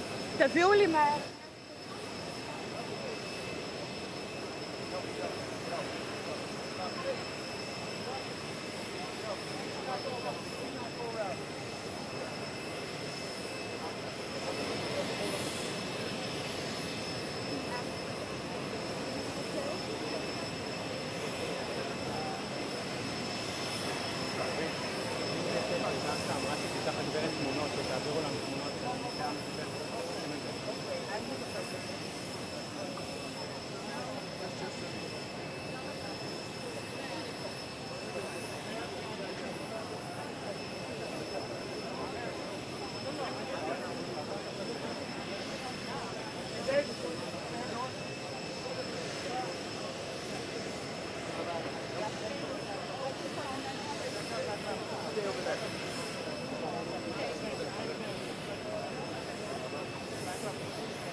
המפכ"ל, תסתכלו לפה. דני, תסתכלו לפה.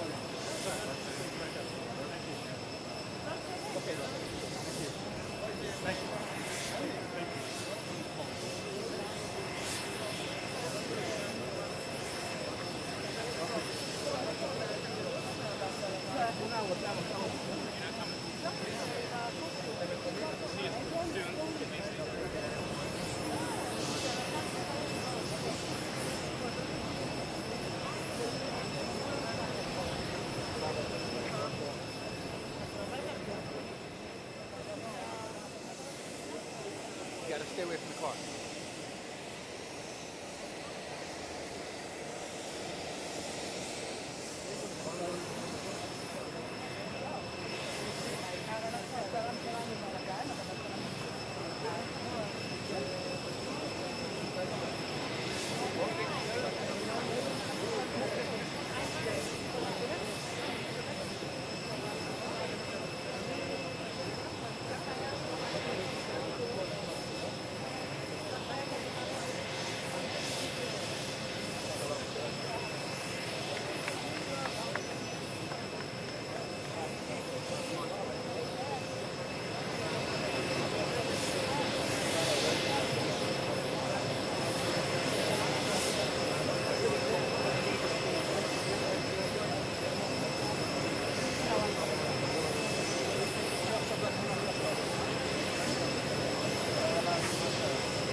לא לגעת בדבר.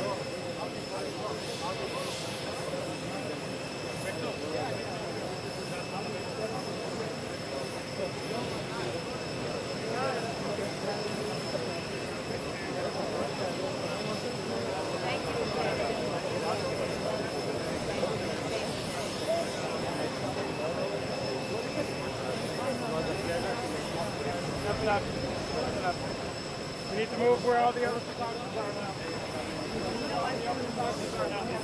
Open up.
מסדר יעבור לנוח, מוד נוח.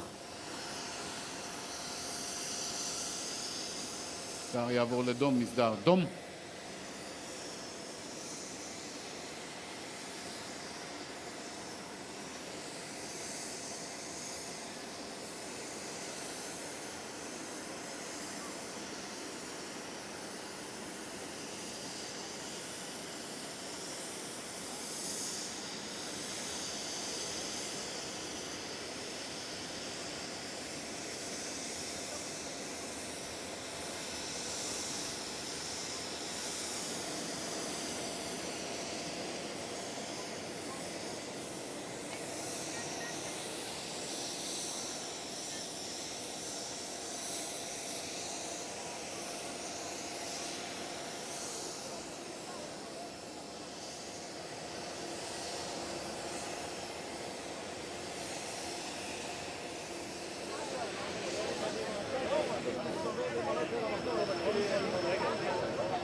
המסדר חוצה.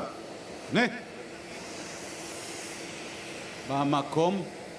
דרוך.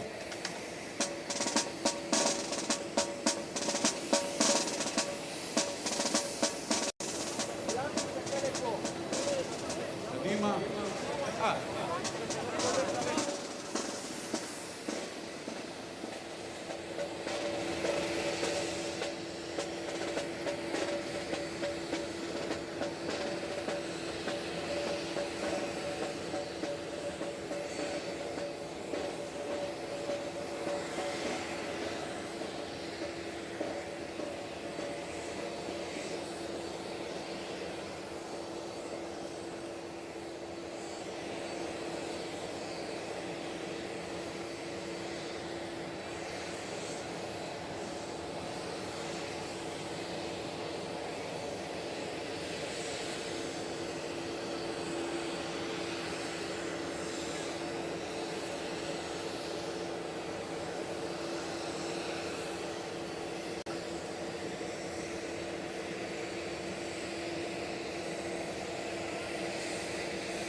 שנתיים, רגע שמשפחה שלי פיללה אליו שיוסי יובא למנוחת עולמים בדרך ראויה. ואני מאוד מקווה שכל שאר המשפחות של החללים יזכו לרגע הזה, לסגירת מעגל, ליציאה לדרך חדשה. אנחנו נקבל את יוסי בהרכנת ראש ובהצדעה גדולה על היותו כאדם אחראי, דואג לשני הנערים שנחטפו איתו, אופיר אנגל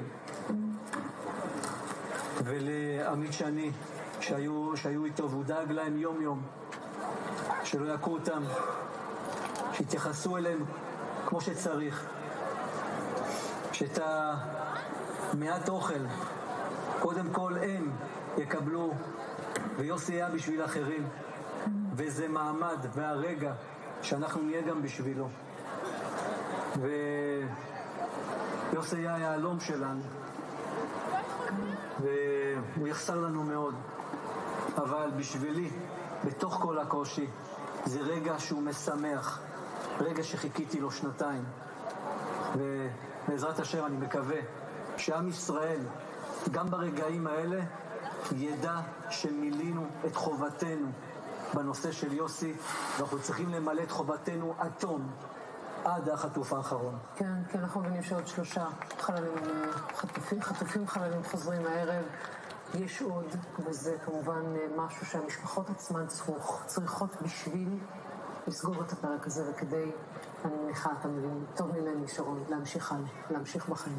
אפשר סיפור קצר על יוסי ועל אופיר? ממש בקצרה נגיד את זה, כי אופיר סיפר, חוץ מזה שיוסי היה כמו אבא שלהם שם בשבי, שבאחת מהפעמים פשוט באו ואמרו להם, הולכת להיות הפצצה גדולה היום בלילה, תכתבו מכתב פרידה ותיפרדו מהיקירים שלכם. והם ישבו כל אחד מהם וכתבו מכתב פרידה, אופיר נפרד מהמשפחה שלו, מיובל, וגם יוסי. שיבה, לכאן יגיעו ממש בדקות הקרובות האחים דוד ואריאל קוניו, ציפייה גדולה, יש לשניהם כאן שחוזרים לאמא סילביה. רק לפני כחצי שעה הגיע לכאן יוסף חיים מוחנה, אחרי שהיינו כל הבוקר עם החברים שלו. התבקשנו לדבר לאיתן עוד פעם אחת. איתן הון באיכילוב על המנחת. שלום איתן, כמה טוב שבאת הביתה, כמה חיכינו לך. איתן, אתה הגיבור שלנו. איתן, זה אנחנו מכיכר החטופים. עשינו הכל כדי להחזיר אותך.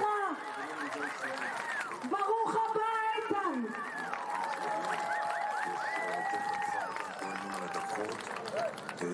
במאמץ להגדיל את מספר החללים שיוחזרו עוד היום. לא ציפינו שיחזרו כולם, לא ציפינו אפילו שיחזרו למעלה מ10, אבל המספר הזה של 4 הוא נמוך מדי, הרבה יותר נמוך מהציפיות שהיו בישראל למה אנחנו צפויים לקבל היום, ולכן מפעילים את המתווכות שאפילו לחץ כבד על חמאס שעוד היום ישבו גופות חללים נוספות. אנחנו רואים את האחים קוניו כאן גם כן מתקרבים. הנה האחים קוניו, אריאל ודוד, שיפתחו לנו את הדלת ויגידו שלום. אהלן אהלן אהלן. כמו שסיפרת לנו מאיה, נמצאות איתם גם שרון וגם ארבל, שמלוות אותם לטיפול בבית החולים שימשך כמה ימים עד שהם יוכלו להשתחרר. חמאס התאפק לא לצלם טקסים במהלך המסירה של החטופים, אבל עכשיו הוא מתחיל להוציא סרטון של רום ברסלבסקי. זה הג'יהאד האסלאמי מוציא? כן, שצולם טרום השחרור ומפיץ אותו. יכול להיות שאנחנו נקבל עוד לא מעט סרטונים כאלה ביממה הקרובה. כאמור, בישראל הייתה הבנה שנושא החללים לא ייפטר היום ולא מחר, אבל לא מוכנים להסכים למספר הנמוך הזה של 4 חללים שיושבו אלינו בערך בעוד שעה, ולחץ גדול מאוד על חמאס להביא עוד חללים עוד הערב, מתוך הבנה שלא כולם זמינים לו, אבל 4 איזה איתות של חמאס לא עשה אפילו מאמץ משמעותי כדי להביא חללים. אנחנו רואים קבוצה של אנשים על הגג של המנחת באיכילוב, בעוד שנשיא ארצות הברית דונלד טראמפ בדיוק עוזב, המטוס שלו ימריא לפני כמה שניות, ואנחנו רואים את המטוס הזה עושה את דרכו למצרים לפגישת מנהיגים. היה דיווח באחת הרשתות שנשיא טורקיה חג מעל שמי קהיר זמן מעד שהתברר מה קורה עם ראש הממשלה נתניהו, כשהתברר שנתניהו החליט לבטל את ההגעה שלו לשארם. אנחנו מדברים הרבה על החגים ועל גפני. פה היה איום של ארדואן שאמר לטראמפ שהוא יחרים את הוועידה אם נתניהו יגיע. זה אירוע אחר. אז זה עוד, כמובן שאנחנו לא יודעים מה קרה שם. אגב, גם ראש ממשלת עיראק הודיע שהוא לא יבוא אם ראש ממשלת ישראל יגיע. כן, אז יכול להיות שבכלל נתניהו עזר לטראמפ לייצר את הוועידת שלום שהוא כל כך רוצה, וזה לא רק הסרבנות המדינית או השמירה על כללים הדוקים של מצוות החג, שאמור להיכנס בעוד כמה שעות. בכל מקרה אנחנו רואים את הנשיא טראמפ עוזב, אנחנו רואים את מסוקים נוחתים בבתי החולים, ורואים את המשך הטיפול, רואים את האחים קוניו, ומגיעים לבית החולים שיבה, ואת ההמונים שעדיין נמצאים בכיכר ומנופפים ומלווים את כל התהליך הזה. ועכשיו אנחנו רוצים לראות את המפגש של מתן אינגרסט עם בני המשפחה שלו, ובואו נראה את זה. בעולם ציוד, שם זה פשוט ציוד, חלמת לי סבל ובידוד. אז אמיר. בתקופות יפות שהיית מעולה, אני רוצה נצר העולם והכל נעלם ואמרתי מאמין זה נגמר. עכשיו הוא עולה. אני שאלתי מדוע למה את פשוט חיכיתי וחיכיתי ופתאום רק בחליפי זה ממש קשה וגם לא יפה להיפרד ממני במצב שכזה. אני חולה מדמיין אותך כל יממה מתקרבת אליי מסתכלת עליי מזילה פתאום דמעות ולהתעורר ולעצור למציאות שם זה פשוט זיוף את גם בלי סבל ובדידות. אני חולה מדמיין אותך כל יממה מתקרבת אליי ומסתכלת עליי ומזילה פתאום דמעה לא רוצה להתעורר ולעזור למציאות כי שם זה פשוט ציוד את גם בסבל ובדידות. אפשר אותם בסיפור ראשון. נחכה למכתב נחכה וכלום לא מגיע לא מוצא שום דבר שאותי הוא מרגיע את אותי עד שכח ואת ליבי עד חתך 5 שנים איתך זרקתי לפח. לפעמים זה הולך להתגלגל עומר אדם. לפעמים שירים מספרים את כל הסיפור. מתן אינגרסט עם 4-3 שער, שיר של עומר אדם. ואתה יודע מה עוד מספר את הסיפור? שמתן אינגרסט יושב במסוק וכותב מסר, הוא מזכיר את שמות חבריו לטנק שנהרגו. אחד מהם, אחד החללים האלה אמור להיות מוחזר היום במסגרת 4 החללים. כן, כותב להם מלכי האריות, רמז כזה או אחר, אבל הוא כותב על 3 חבריו לטנק. הנה, דניאל, תומר ואיתי, מלכי האריות, בזכות כל הגיבורים. והגיבורות, עם ישראל חי.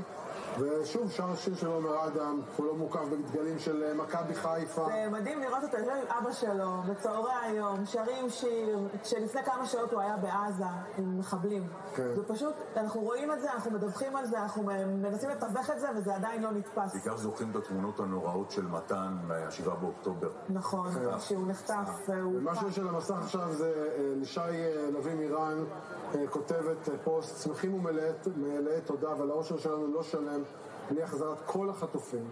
אני רוצה לומר למשפחות החטופים החללים שעודם בשבי, עמרי ואני איתכן עד החטוף האחרון, עד שלא ישובו כולם, הלב שלנו לא יהיה שלם. כך לשי נביא מירן, עם תמונת חיבוק שמקבלת מעמרי, ואני חושב שזה אחד הדברים המרגשים שיש בכלל בכל השנתיים האחרונות של מה שאנחנו קוראים משפחות החטופים או משפחות חטופים, היו גם קבוצות, אבל כולן, כולל אלה שהיו בקבוצות מנוגדות לגבי הלחץ על הממשלה, מה כדאי לעשות, יש ביניהם ערבות הדדית ותחושה ששום דבר לא יכול להיות שלם בלי שהן משלימות את המהלך הזה. כי בזמן שאנחנו יושבים פה ומאוד מתרגשים מהתמונות, יש משפחות... אולי טראמפ, דונלד טראמפ, הנשיא טראמפ מהמטוס? אנחנו נאכול אותו. כן. אולי. טוב. לא, אנחנו רוצים שהוא יבוא לשדר לנו, שיתפוס עמדה, וקדימה, יתחיל להיות חלק מהכתבים שלנו. אז באולפן, מאיה, המגישה שלנו, מאיה רחל, אומרת שהיא רוצה שתבוא לאולפן ותספר גם. שתזמין אותי לליבה. מאיה, שמעתי. את צריכה להזמין אותו, הוא יבוא. אנחנו נעשה את זה. עמית, תודה רבה לך שהיית איתנו. רוצים לעבור מהר לאיכילוב, רוצים לראות מה קורה שם. איתי שיקמן.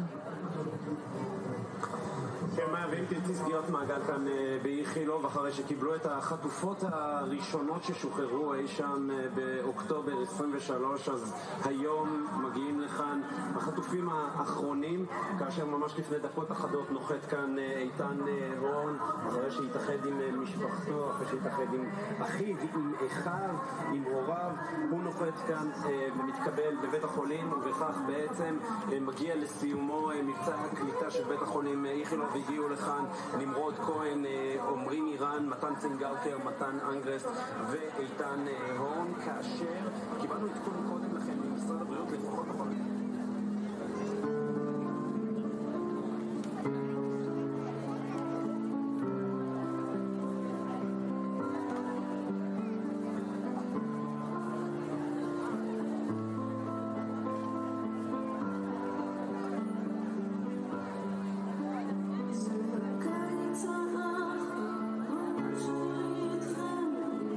Shema, Shema,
פגשנו אותו, תראו, הוא שמע אותנו עד לשם.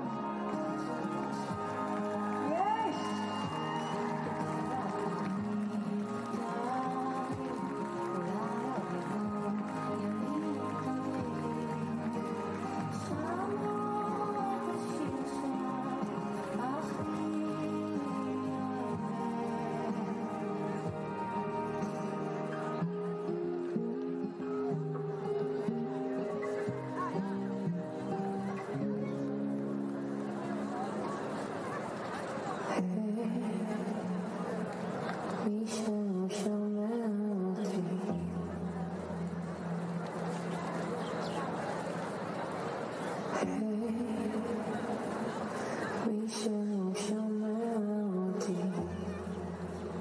שאי אפשר להמעיט בחשיבותה. זה לא רק שטראמפ מגיע לשם והסיסי יהיה שם, גם ארדואן יהיה שם, ונשיא צרפת יהיה שם, ובעצם כל מדינות אירופה והעולם הערבי המתון מתכנסים כדי למצוא פתרונות ליום שאחרי בעזה, איך יראה היום שאחרי המלחמה, לאן זה מוביל, כשברור שברקע יש גם יוזמות מדיניות כמו של צרפת וסעודיה ביחד למדינה פלסטינית. אי אפשר להמעיט בחשיבות של הפסגה הזו, שישראל לא חלק ממנה, אבל רוחה בכל זאת תשרה מעל דרך הנשיא טראמפ, שבעצם מגיע הצרפתים והסעודים כן יהיו חלק ממנה. כן, כן, חד משמעית, הם יהיו שם וידברו על הדבר הכי קרוב לכל אזרח ישראלי בהיעדרה של ישראל, וצריך להגיד גם את הדבר הזה. עוד נקודה אחת רגע לגבי החטופים החללים, אז יש מאמץ, ושמענו את זה מדובר צה"ל, גם בשעות האלה, להגדיל את מספר החטופים החללים שישתחררו עוד היום. חמאס אומר, אני יכול למסור רק 4 גופות, רק 4 חללים. בישראל אומרים, לא נכון. אתה יכול יותר, ויש משבר רציני מאחורי קלעים על הדבר הזה. אגב, אם שואלים לגבי לוחות הזמנים, אז ממש תוך שעה, שעתיים, אמור להתחיל התהליך הזה של מסירת החללים לידי הצלב האדום, ומשם לידי כוחות צה"ל. בואו נראה מה יצא מזה, אבל כרגע מדברים על 4 חללים, ישראל דורשת יותר. כן, נגיד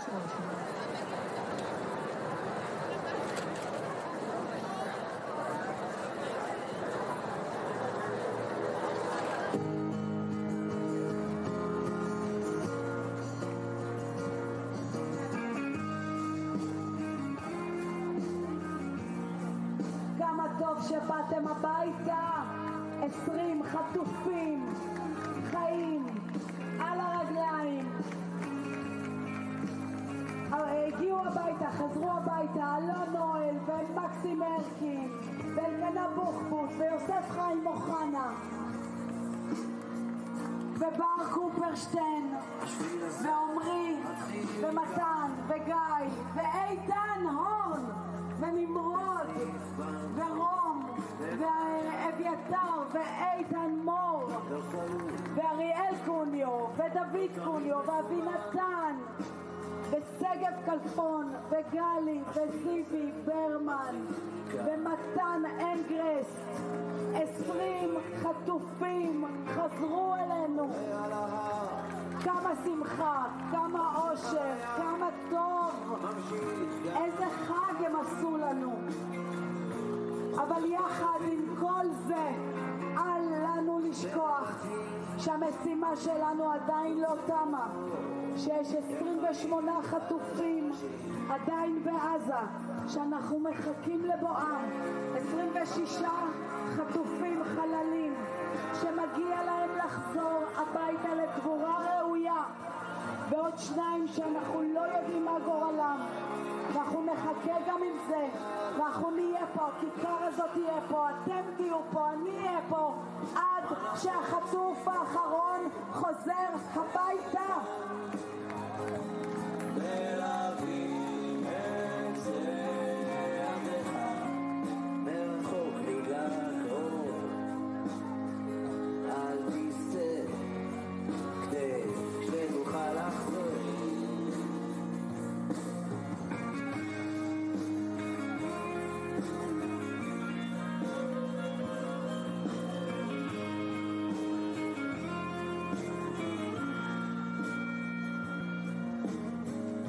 השיר הזה מתחיל כאן,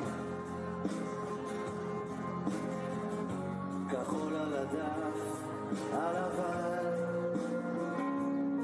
לא גמור, לא תמיד תמיד מכוון. השיר הזה מתחיל כאן, חוצה את העיר, עולה על ההר, ממשיך על הים, ממשיך גם מחר, חותך באוויר בין אנשים, יוצא לאור אל חיים חדשים.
שבאת הביתה.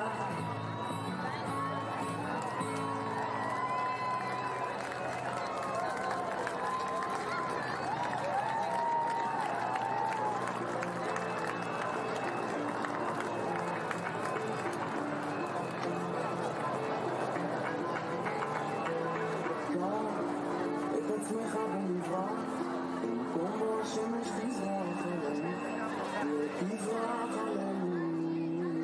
אין לי ספק שנוכל לתקן ולתת לניגון לכוון אותנו, לכוון. אתה יודע, יש מקום להתבודד, ואליו אני רוצה ללכת. אין מקום לפחד, לאבד את עצמי בדרך, לומד מכל מה שהיה, ויותר לא רוצה, לא נוגע בזמן, מחפש לי מהות ולאושר קטן. יודע, מישהו איתי כאן, מישהו איתי כאן.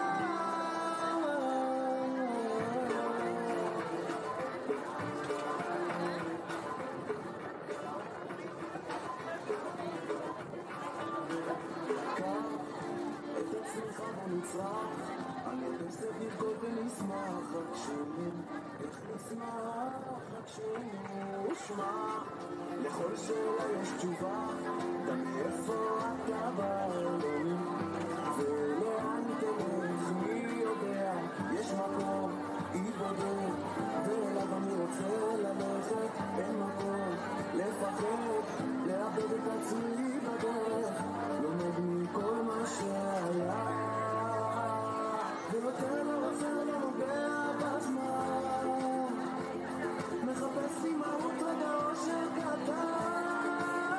יודע, מישהו איתי כאן, מישהו איתי כאן, כמו משוגע לא יודע לאן, כשהרגשתי לבד זרקת סימן.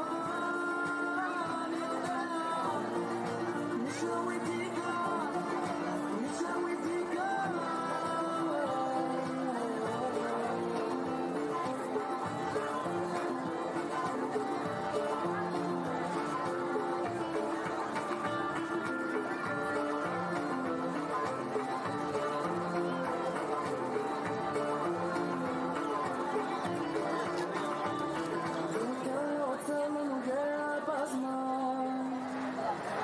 מחפש לי מהות רגע אושר קטן. מישהו איתי כאן, מישהו איתי כאן, איך כמו משוגע לא יודע לאן, כשהרגשתי לבד זרקת סימן. יודע, מישהו איתי כאן, מישהו איתי כאן, איך כמו משוגע כשהרגשתי לבד זרקת סימן. יודע, מישהו איתי כאן, מישהו איתי כאן.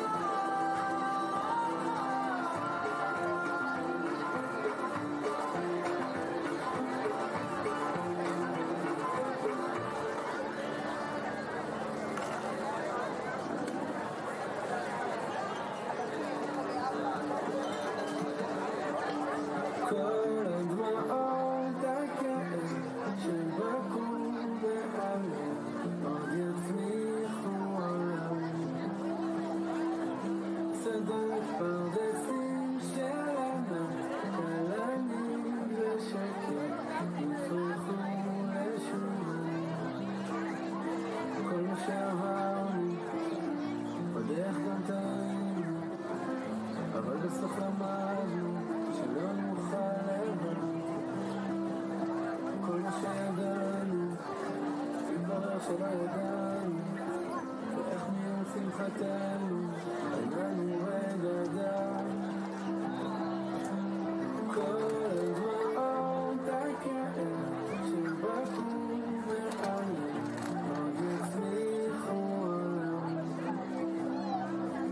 שדות פרדסים של ענק, כלנים ושקט יפרחו לשובם.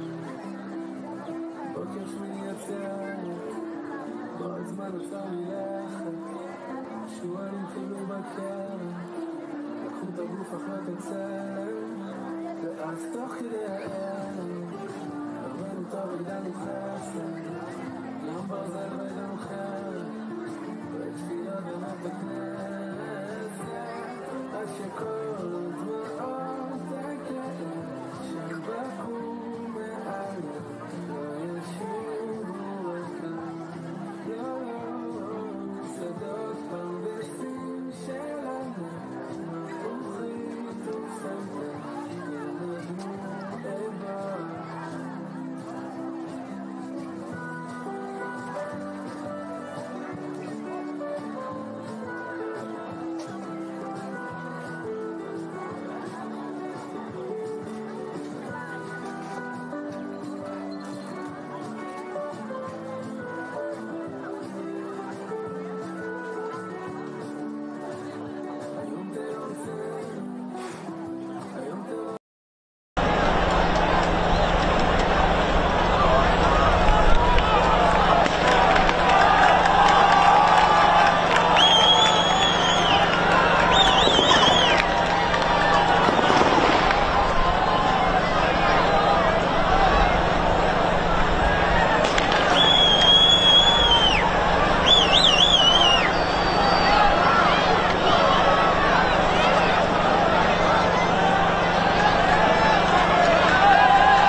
يا عم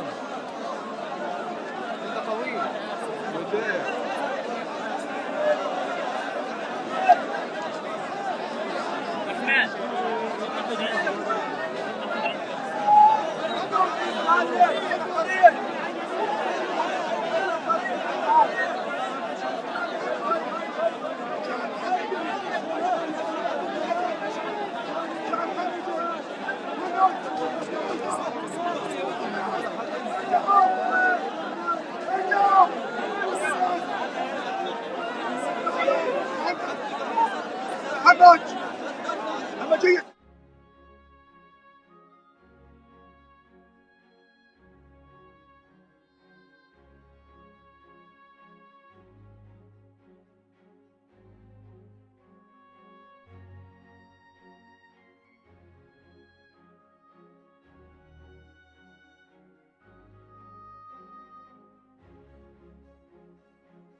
in the peace process here? We played a very important role, and they had a very important role with Hamas. In fact, the general was right here, was very instrumental because Hamas respects this country and they respect the leadership of Egypt. So he played a very important role. I appreciate it very much. Thank you. Thank you. President Trump, in Israel just now, you were talking about a possible Iran peace deal. You said, we are ready when you are. Yeah. Is that the ultimate goal with today's signing, to get enough? Not Iran, but I think Iran will come along. They've been battered and bruised, and you know they need some help. They have big sanctions, as you know, tremendous sanctions. I'd love to take the sanctions off when they're ready to talk, but they can't really survive with those sanctions. Those sanctions are very tough. But at some point, they're going to say, we want the sanctions off. We're going to end up with peace. I think Iran is going to be fine. I know so many Iranian people. They're great people. They're smart, great people. Engineers, lawyers. I mean, they're academics. But they took a big hit. And frankly, if we didn't hit them on the nuclear, I don't think you would have been able to have this incredible, this deal, this once-in-a-lifetime deal. Nobody's ever seen anything like what's happening today. And countries have all come together, all different countries. Some liked each other, some didn't, most didn't. And they've all come together. Every country has come together. And by the way, Iran did put out a statement, you know, that they support this deal very wholeheartedly. So that was in itself something. But no, I think they want to, that's all I do in my life. I make deals. And they want to make a deal. Now that the living hostages have been returned, can you please tell us what the next steps are? Well, they're going and looking for bodies. It's a pretty gruesome task, and they know where numerous are, as you know. I guess 5 or 6 are in yet now, but they're looking for bodies. They know the areas, and they search parties out, and they're doing it in conjunction with Israel, and they're going to be finding quite a few of them. President Trump, can you tell us when phase 2 of the negotiations will begin?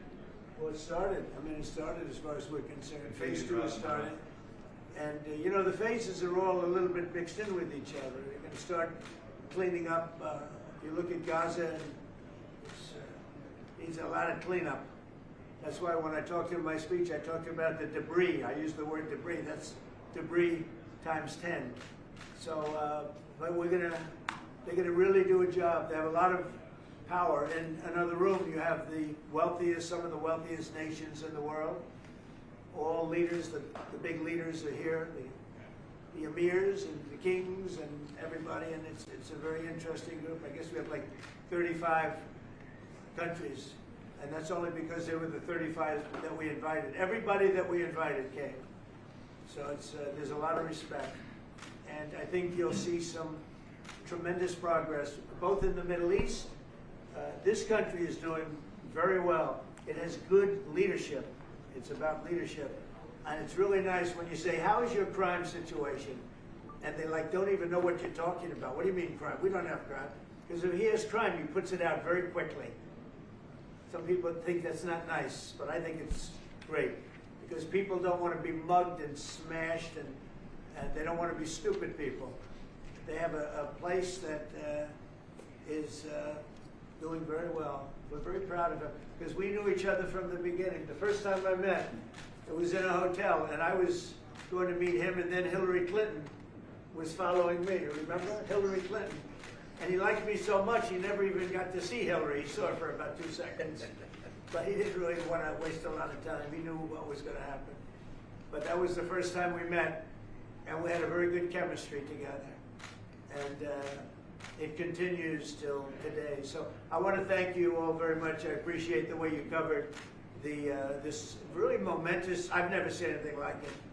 The level of love, the level of respect for what it is, and it's, you know, it's peace in the Middle East, and everybody said it's not possible to do, and it's going to happen, and it is happening as before your very eyes, and that's why it's become so fascinating. Marco, do you have anything to say?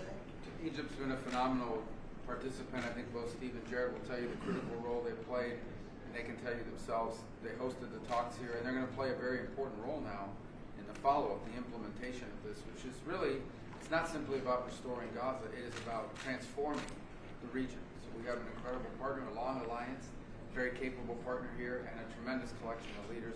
This is clearly, in my mind, I think in the mind of everyone in this room, probably one of the most important days for world peace in 50 years. And that's not an exaggeration. Only 50? Maybe 100. Certainly since the end of World War II, Mr. President. Mr. Witkoff and Mr. Kushner, I'm curious, you played such an important role in the tactical negotiations here. What will your role be going forward as a lot more has to be brought to the table here? Oh, the minute we had inked the deal, Jared and I were already working on the implementation side of the deal. So we're dug in. We'll be here quite a bit. That's at the direction of the president. That's probably going to be one of the most important phases here. Jared is remarkable to work with. I talk about it all the time, and of course we both love working for the president. So it's feels like a very honorable job. Mr. President, would you like to say something with the interpreter? Yes. اسمحوا لي في البداية أن أنا أرحب بفخامة الرئيس. وأنا سعيد وكل شرف في وجودك في مصر. في شرم الشيخ مدينة السلام. يسمح لي فخامة الرئيس أن أنا اسمي وباسم كل المصريين ويمكن حتى بكل محب السلام نوجه لك التحية الأهلية والاحترام على تحقيق هذا الإنجاز الرائع والعظيم. Well, first of all, Your Excellency, I welcome you to Egypt. It's a great pleasure and an honor to have you with us here in the city of peace, Sharm el-Sheikh. Allow me also to extend, on behalf of all Egyptians and peace lovers around the world, salute, the appreciation, and the respect for this unprecedented and momentous accomplishment by your hands. أنا كنت متأكد فخامة الرئيس أنك الوحيد القادر على تحقيق هذا الإنجاز وإنهائه. I've been very confident that Your Excellency is the only one who is capable of bringing this about and bringing an end to this war. وأنا في خلال اتصالي بفخامة الرئيس ذكرت له ذلك بدقة. قلت له فخامة الرئيس أنت وحدك القادر على تحقيق السلام في منطقتنا. I even said that very precisely during my communication with Your Excellency, that you are the only one who is able to bring about peace and to achieve peace in this part. بشكرك فخامة الرئيس. I thank you, Mr. President. ولكن عايزين نستكمل نثبت وقف إطلاق النار ونطلق السراح كل الرهائن وحتى يعني للأسف الجثث المتبقية في أسرع وقت عشان تسلم إلى ذويهم في إسرائيل ثم إدخال المساعدات ونستكمل باقي المراحل. And what we need to do now is to fixate the ceasefire, make sure that it maintains and sustains, that we can deliver all of the remaining, the bodies of the deceased to the families, and this is very important, to bring in more humanitarian assistance into the Strip, and working very closely on following up the rest of the steps that should be taken to make this successful. Mr. President, you did very great. Thank you. That's very nice. Thank you. He's a good man. He's a good man. We're with him all the way. Will he be on the board of peace, sir? I'd like to have him on the board. I'd like to. We may need an interpreter, but that's okay.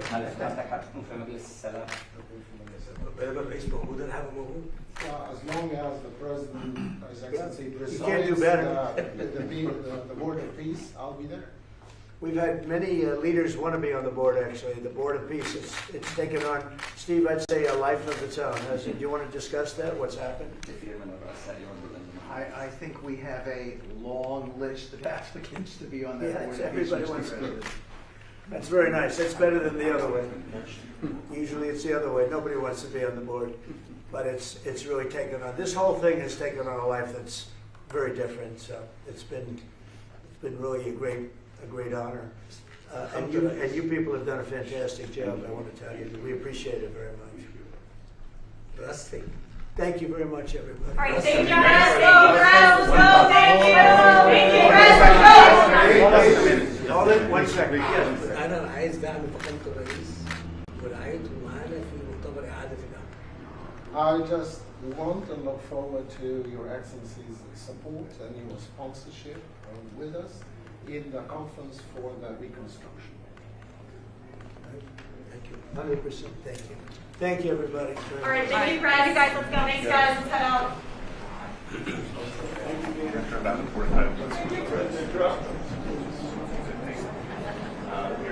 Violet done. Oh my God.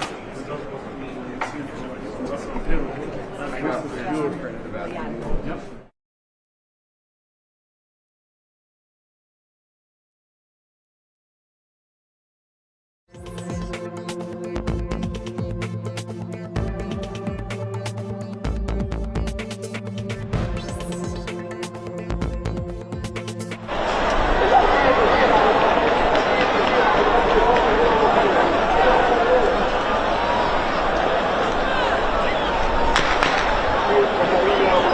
Thank you.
Yeah. No problem. رجعت محسسني ان هي انا الذهب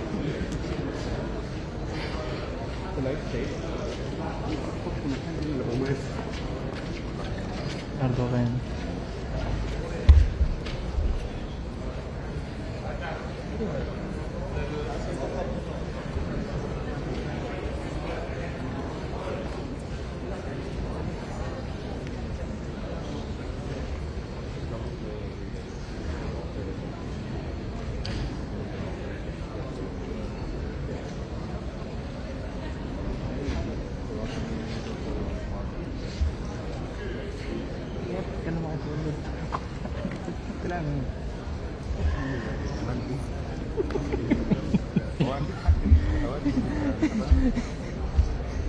يعني انت دلوقتي مستني ترامب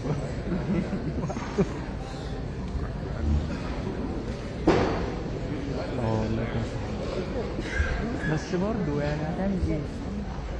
هتعمل ايه دلوقتي؟ هتزود نفسك وخلاص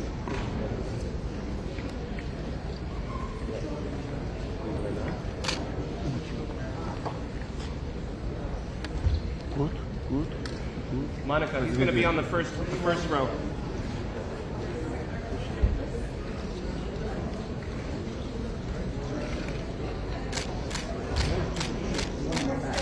Monica. Monica Bellucci.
My freezing.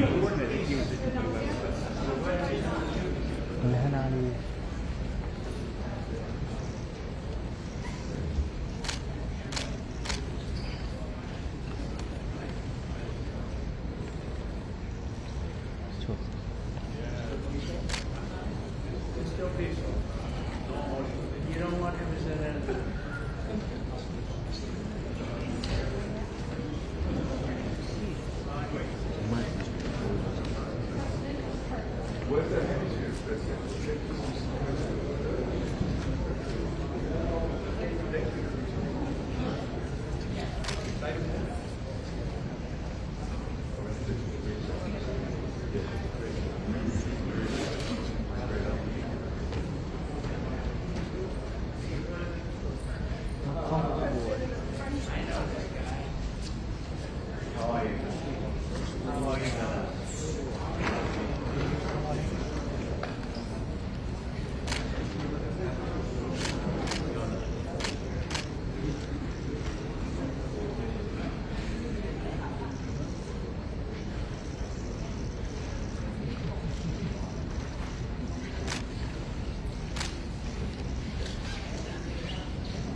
they're selling that.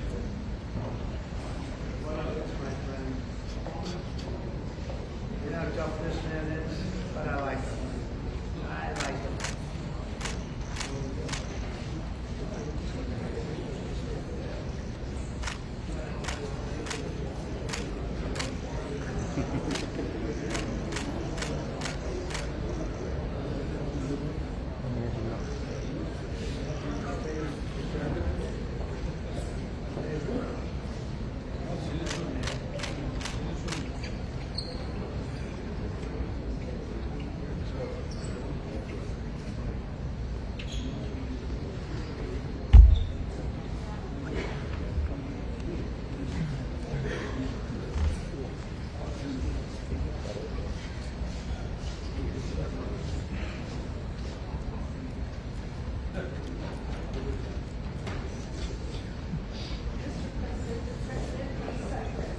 سماحة العدة اللي معي العدة اللي معي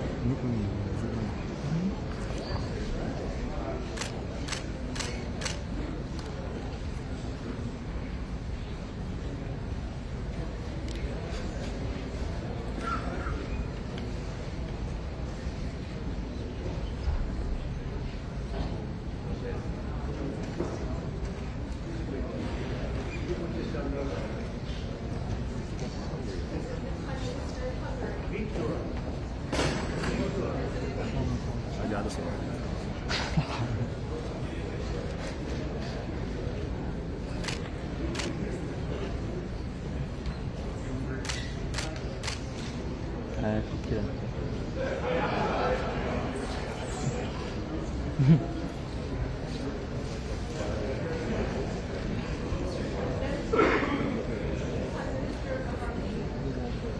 الاثنين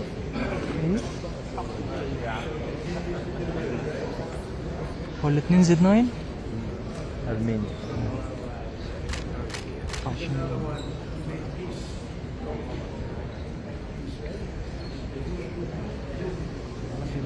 حبينا عليك تقريبا احنا بنستخدم رقم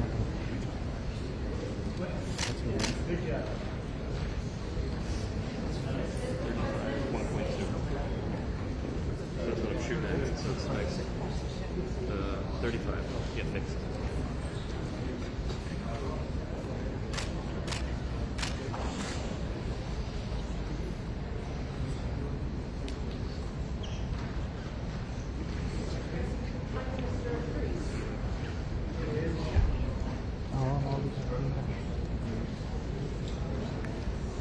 محمد مصطفى احنا في الصورة التذكارية ما تنسيش القاهرة دلوقتي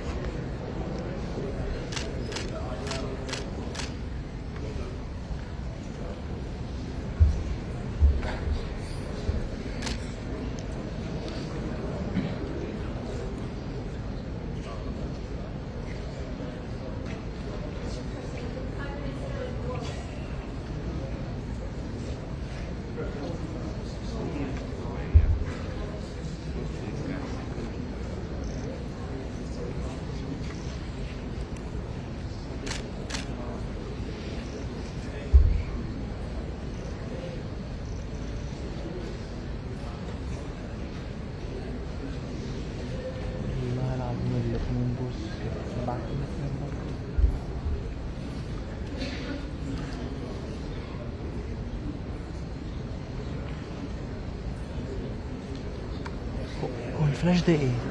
الفلاش رابيدو؟ رابيدو مين اللي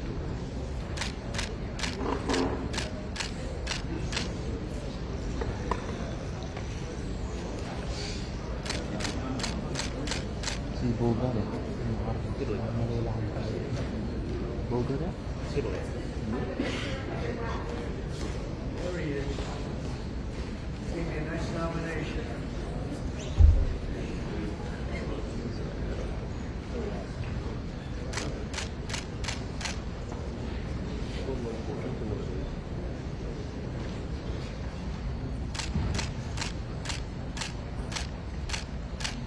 He's got plenty of oil.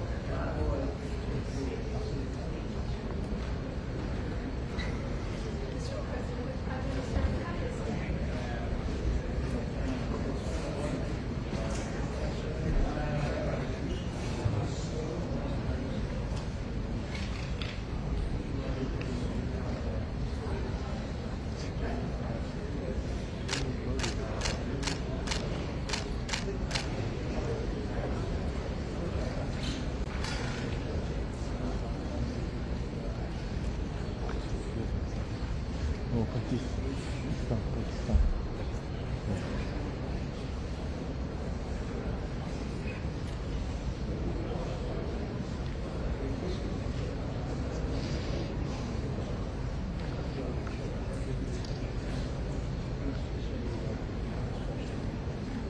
Ha bu kadar. Evet, arkası bize de arkası. Typing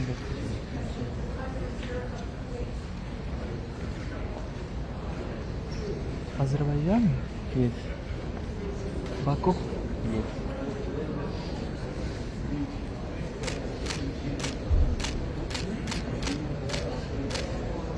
Azerbaycan çok güzel. Çok güzel. Evet.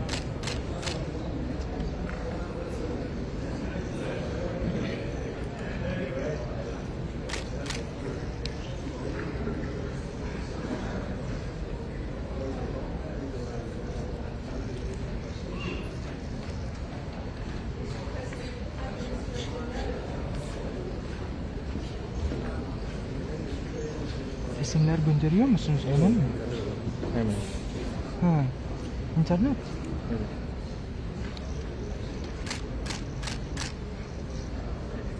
Telefon interneti mi? Evet.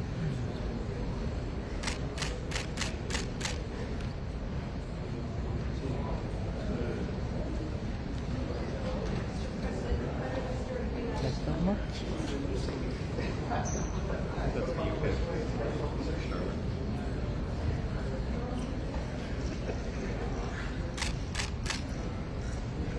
سماحة هو رابط الكاميرا على النتورك وبيبعت الصور على طول كلها دايركت. لا نتورك. الحتة اللي احنا فتحناها في الكاميرا هو مركب على لين بس.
Dört tane şekil atmış ama sen elimizde 2 tane görürsen neyse abi.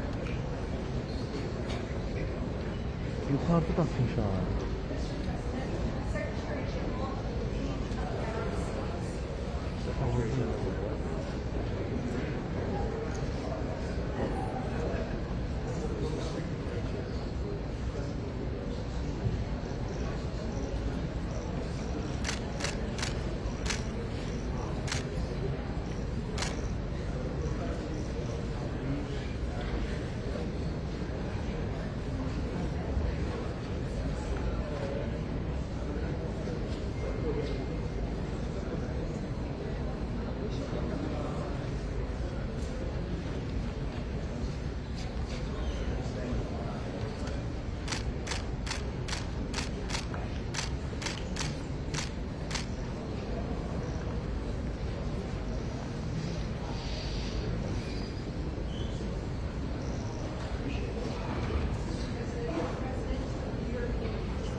Kena jawab 11 hayuh.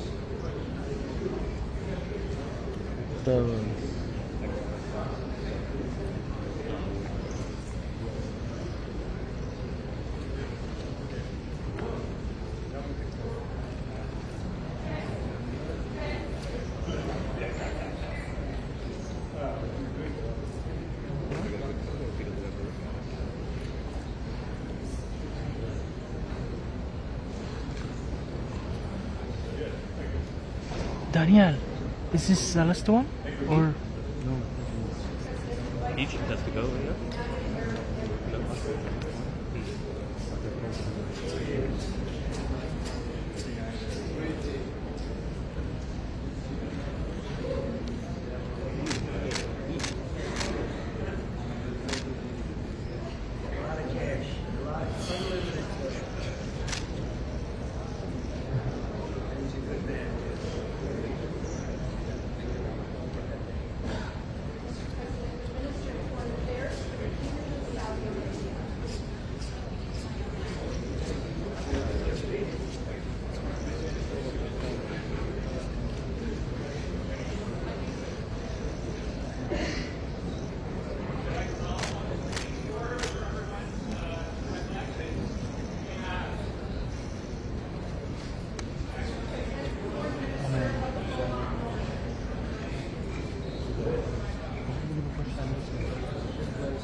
Ambassador in Japan.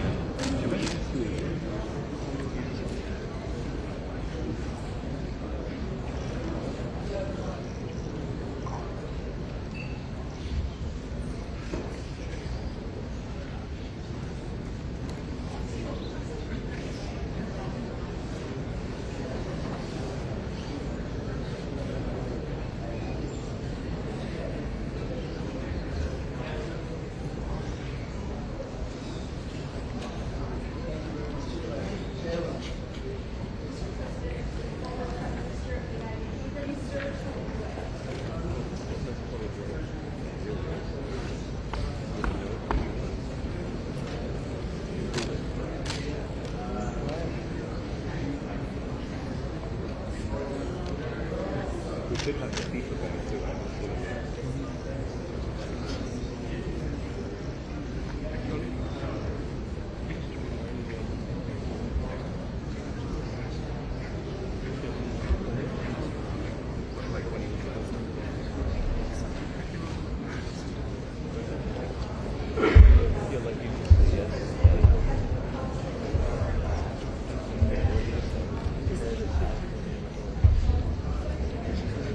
This one is important.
كده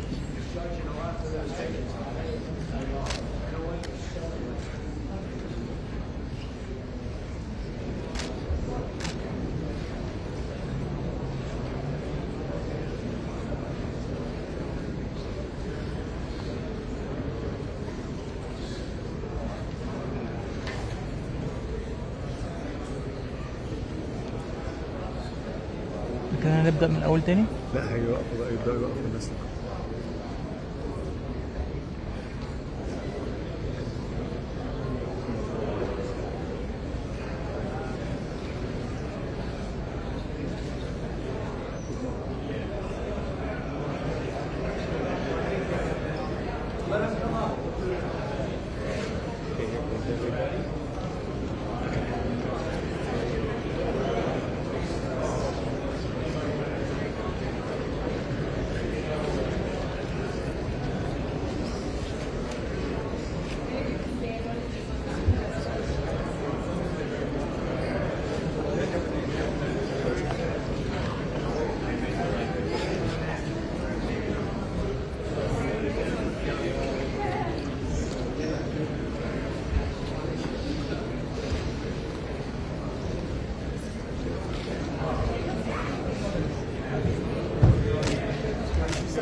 Hey, Florio. We can't see the people in the back row. We can't see the people in the back row. If they take a step down in the front, we can get them all. هتنزل كل دول؟ ده بيطلب المستحيل.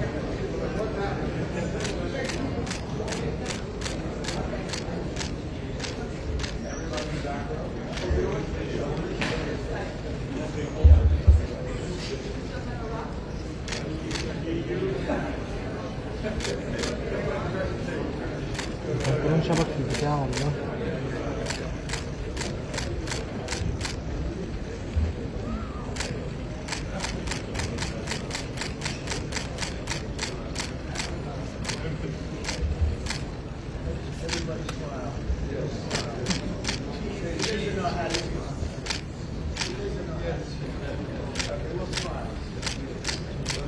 We just made a big deal today, so we'll smile. The biggest ever, right? Back. رجب جنبي هيوديني في داهية ما تزقنيش. The press has treated us very well. Everybody likes us. The press is actually. Thank you very much, everybody. Thank you.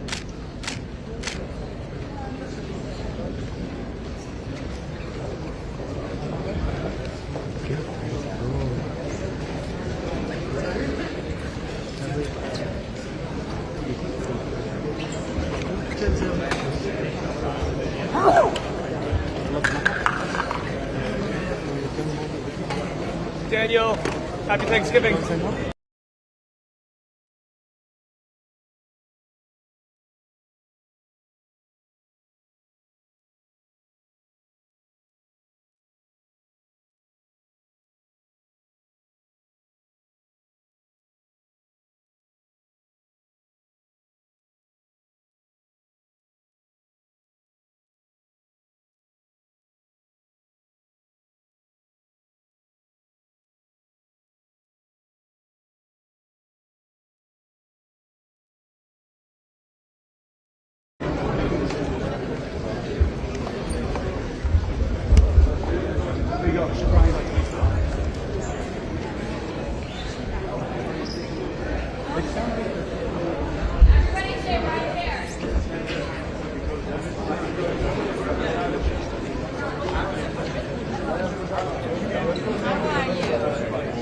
All right, press, we're holding.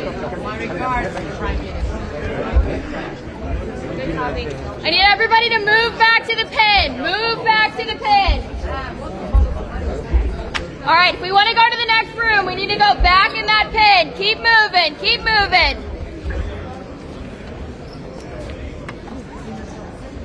الشنطة بتاعتي الشنطة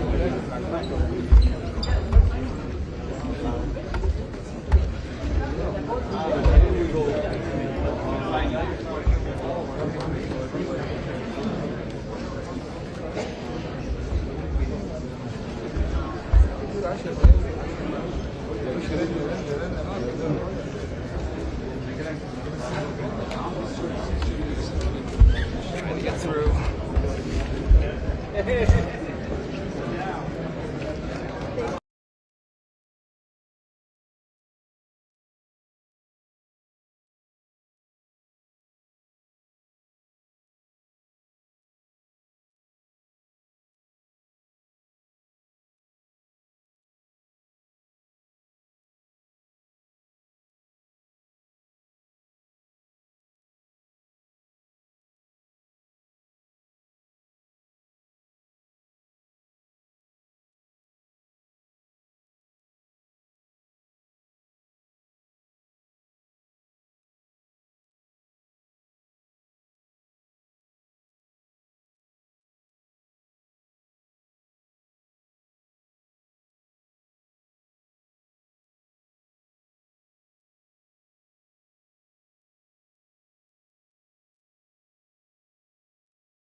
Didn't do that. I just haven't. The rest of us came here. We tried to say this, and then it just like, you know how it goes.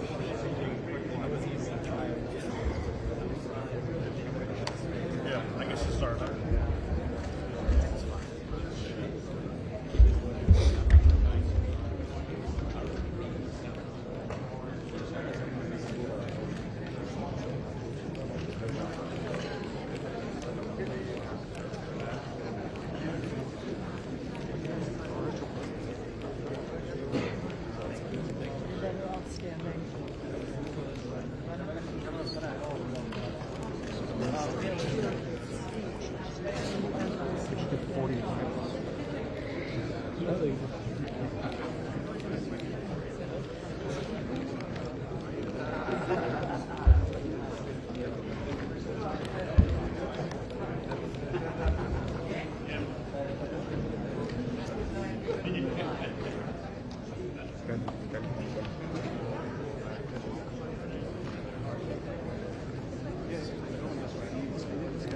Smile abi right now.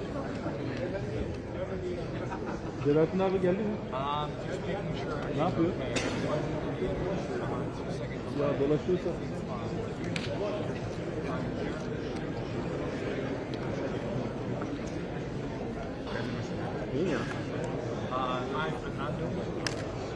It looks like they're going to sign papers and documents. Hello. You guys are good right over my head, right? I have no idea. My schedule has gone out the window. Spending the night, Kevin? Did you get a room tonight?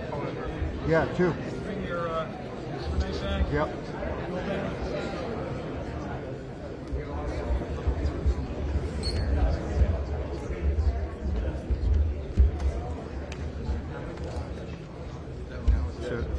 Everything is the first line is done. Okay? No. Why you know? It's not I am happening. official. It's not happening. I don't care. You don't care? I don't. Okay, no problem. No problem.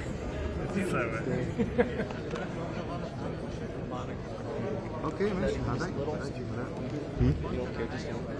I mean, I care about our picture. لا لا لا أنا قلت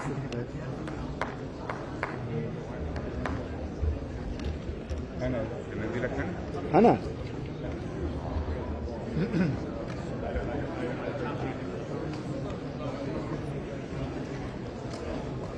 There we go. Trump's in, guys.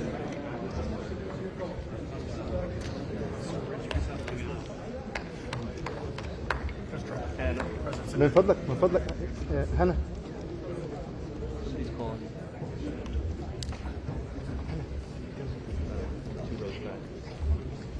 I can't. There's no.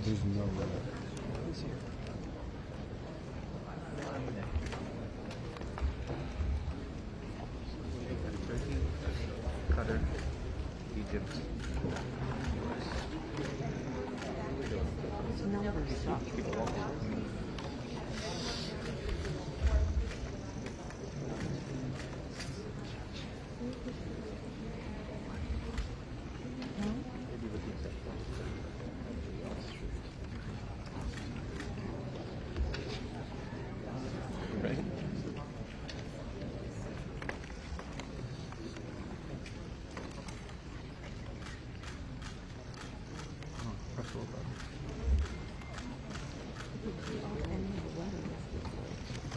Whoop.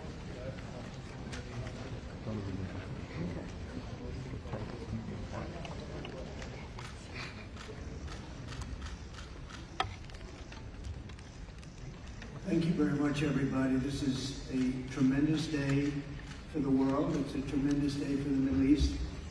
And you can see that this is probably the greatest assemblage of countries in terms of wealth and power maybe ever assembled. And it's just an honor to be a part of it. We're going to be signing a document that's going to spell out a lot of rules and regulations and lots of other things. And it's very comprehensive, but we've already signed documents in the Middle East and having to do with Israel and Hamas and just about everything else, and it's really working out incredibly well. The hostages, as you know, were let go on time, on schedule. The very sad situation of bodies, which was always a sad situation, and they're being sought out, and they're working with many different people, finding some were brought in and some were not, and they're working out to find out where those bodies are. It's hard to believe that you even have to say something like that. It's so sad. It's so sad. But what's not sad is that we have finally, after, I guess they say 3,000 years, I've heard from 3,000 years to 500 years, but whatever it is, it's a lot. But this was the one, this was the granddaddy of them all, and frankly, I thought this was probably going to be the toughest, and maybe in many ways it was, but we had a lot of good talent. Steve Witkoff, Jared, and Marco, and Pete, and General Kane was so great. John Ratcliffe was incredible. We had an amazing array of talent, and we were helped by, in particular, the countries represented at this table. I will say, Tamim, you were fantastic, and your country is unbelievable, and I don't think they give you a fair shake. They talk about you as though you're not a nice person, and you happen to be a nice person.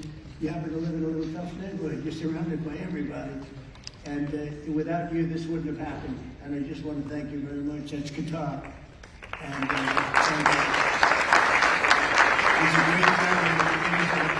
he's an amazing leader. And another man who's been a friend of mine for a long time. I don't know what it is. I like the tough people better than I like the soft, easy ones. I don't know what the hell that is. It's a personality problem, I suspect. But this gentleman from a place called Turkey has one of the most powerful armies actually in the world.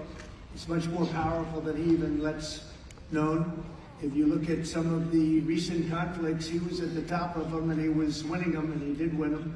And he doesn't want any credits. He doesn't want anything. He just wants to be left alone. He's a tough cookie, but he's been my friend. And every time I've ever needed him, he's been there for me. So I just want to thank President Erdogan, Turkey. NATO has a problem with him because he is difficult. They call me. They said, would you do me a favor? Could you speak to Erdogan? And I do, and he never fails us. Right, General? He never fails. He's amazing. So I just want to thank you for the friendship. It's good. Thank you very much.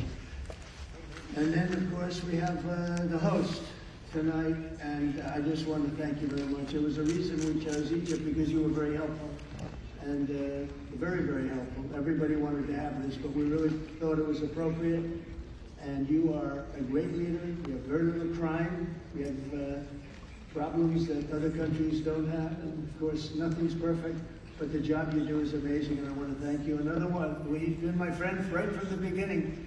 During the campaign against crooked Hillary Clinton, have you heard of her?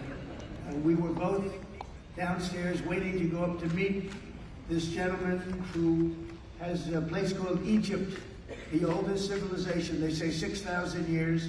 China is 5,000 years, but you're actually number one, 6,000 years. Can you believe it? But the oldest, they say, civilization. But so I went up to meet him first, and we liked each other so much that she waited for about an hour and a half. And I think your meeting lasted about 2 minutes with her. So I always remembered that. But that was our first meeting. We had great chemistry together. And he's a fantastic man and a fantastic general, by the way. But he's a great, great president. And I want to thank Egypt and all of your representatives for treating us all so well. Thank you very much. So we're really representative of a whole group of nations, and they're sitting behind us, and you know most of them. I can tell you this guy's got so much money. They all have so much money. There's more money and power sitting behind us. I love that they're behind us.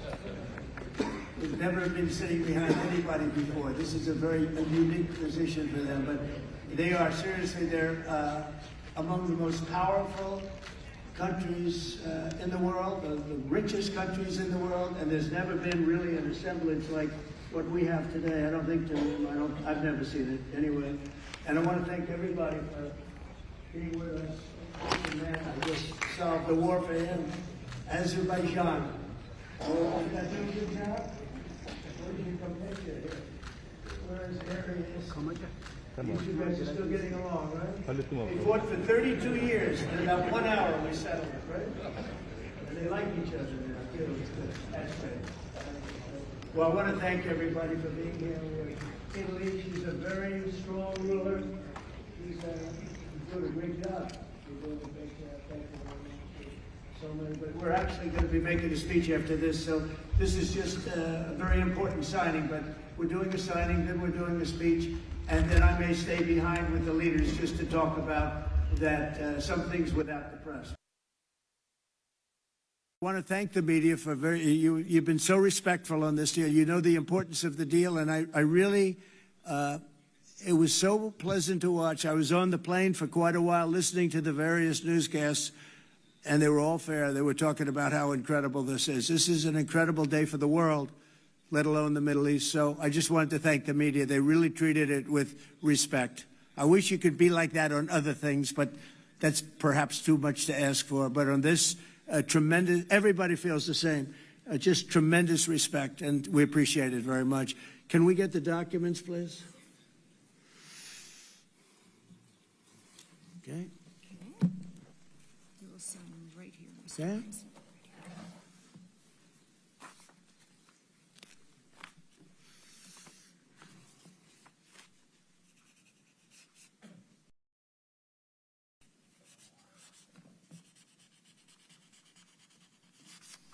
Okay.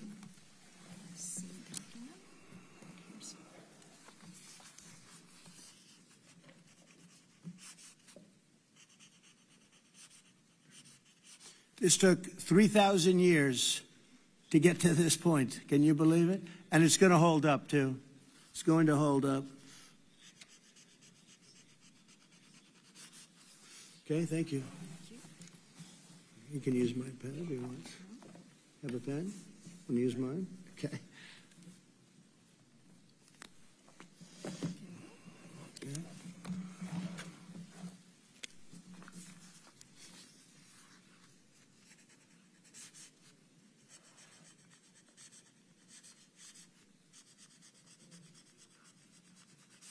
Okay.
You can hold it up for Okay, fine.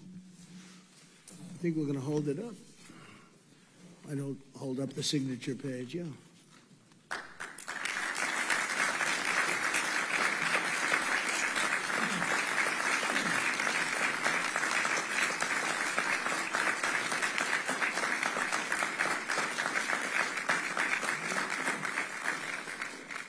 So we're going to go and I'm going to say a few words. We'll give you a little speech, and then we're going to meet with the leaders after that and spend a little time together without the media. The media is invited to the speech. I just want to tell you the people behind me and some of the people in the room that are so helpful, but the people behind me are the greatest leaders most powerful leaders, the richest leaders, frankly. Sometimes it's not politically correct to say that, but I'll say it, the richest in the world that the world has ever seen. And yet when you get to know them, I know every one of them in their own way, and I can say in particular some, because that's the way life works, but some of the greatest people you'll ever meet, and people that really care for their countries. And why this happened is they all came together and they wanted to get Gaza straightened out. They wanted to get the whole thing straightened out. It got to a point where it was just crazy.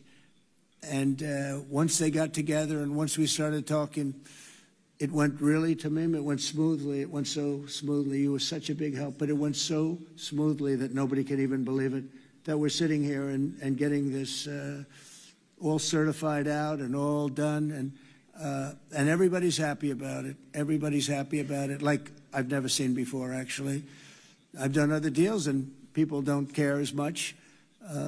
Big deals, I think they're big deals, but this is something that's taken off like a rocket ship. And it did from the beginning, and I've heard for years, this is the biggest deal, it'll never happen. For years, long before I ran for office, that this is the Middle East. It's the biggest, most complicated deal. And also it's the place that could lead to tremendous problems like World War III. They always talked about World War III would start in the Middle East. And that's not going to happen. We don't want it to start anywhere, actually, but it's not going to happen. So I just want to thank everybody, and I'll see you in a little while. And in particular, thank you all. Thank you, Tamim. Mr. General, thank you very much. Thank you very much. Great job. Great job. Thank you very much, everybody. Thank you. Okay.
Yes, State of Leaders, kindly join us at the stage. Please, State of Leaders, kindly join us at the stage.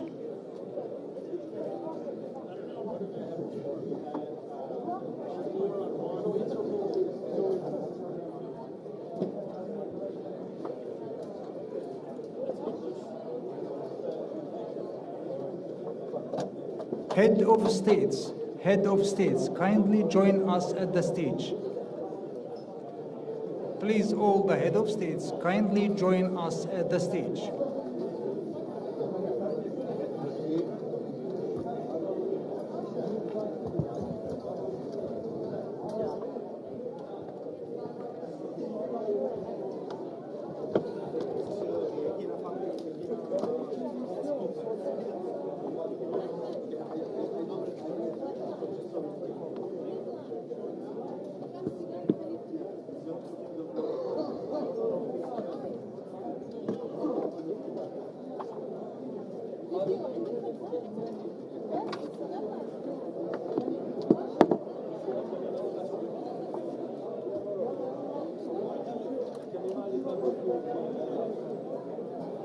Excuse me, head of states, kindly join us at the stage. All head of states, kindly join us at the stage.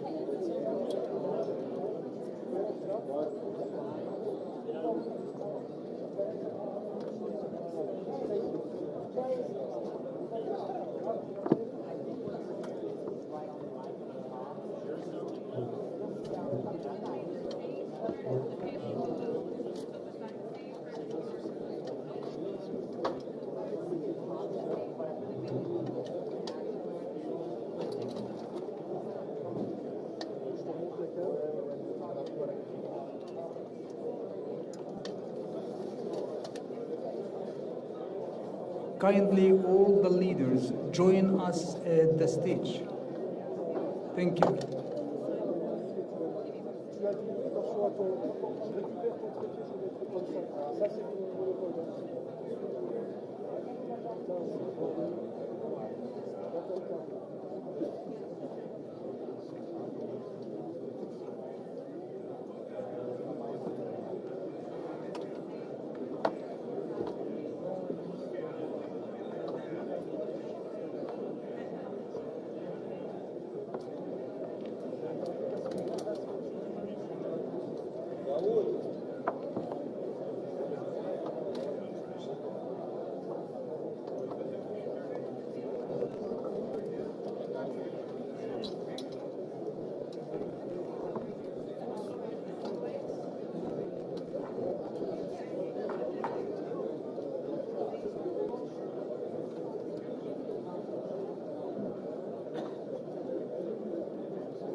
عبد الفتاح السيسي رئيس جمهورية مصر العربية. His Excellency President Abdel Fattah al-Sisi, the President of the Arab Republic of Egypt.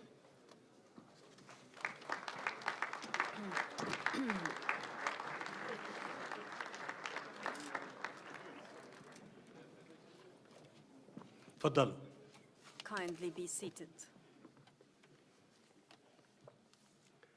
بسم الله الرحمن الرحيم. In the name of God, the gracious, أصحاب the most الجلالة merciful, والفخامة Your والسمو. Excellency, Your السلام Majesties, عليكم ورحمة Excellencies, الله and Highnesses, peace be upon أرحب you and بكم God's جميعاً blessings. I لقمة welcome you شرم all الشيخ to Sharm للسلام. el-Sheikh Peace Summit.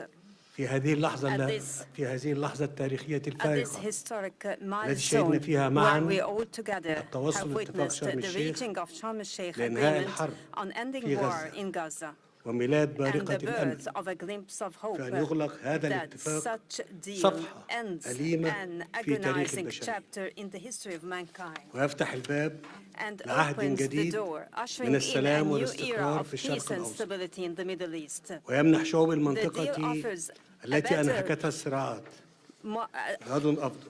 a better tomorrow to the واليوم conflict fatigue نستقبل that القيادة strained الشجاعة regional المحبة للسلام populations. And والذي now ساهمت جهوده we في إنهاء الصراع وتحقيق الأمن والتنمية في منطقتنا receive the valorous بل وفي peace العالم leaders اسمحوا لي that attained أن peace أدعو in the فخامة entire الرئيس world. Allow me الأمريكي دونالد to ترامب invite His إلى الانضمام إلى Excellency قادة the العالم American الداعين President إلى Donald السلام. Trump to join the peace lovers leaders who advocate for peace in the world.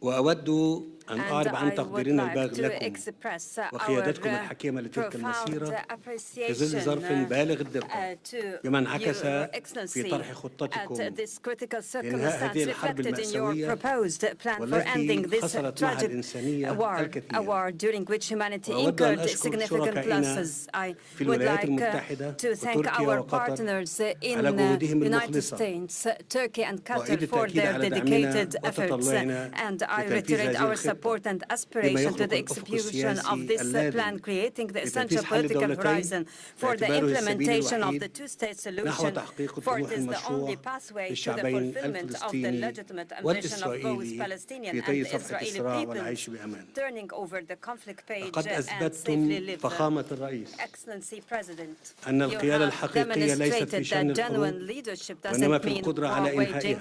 rather the ability ونحن to على bring it to a ثقة halt. في We قيادتكم trust لتنفيذ your الاتفاق الحالي leadership that is capable وتنفيذ to carry خطتكم out the current deal بكافة and to مراحلها. execute your فخامة entire الرئيس، staged plan.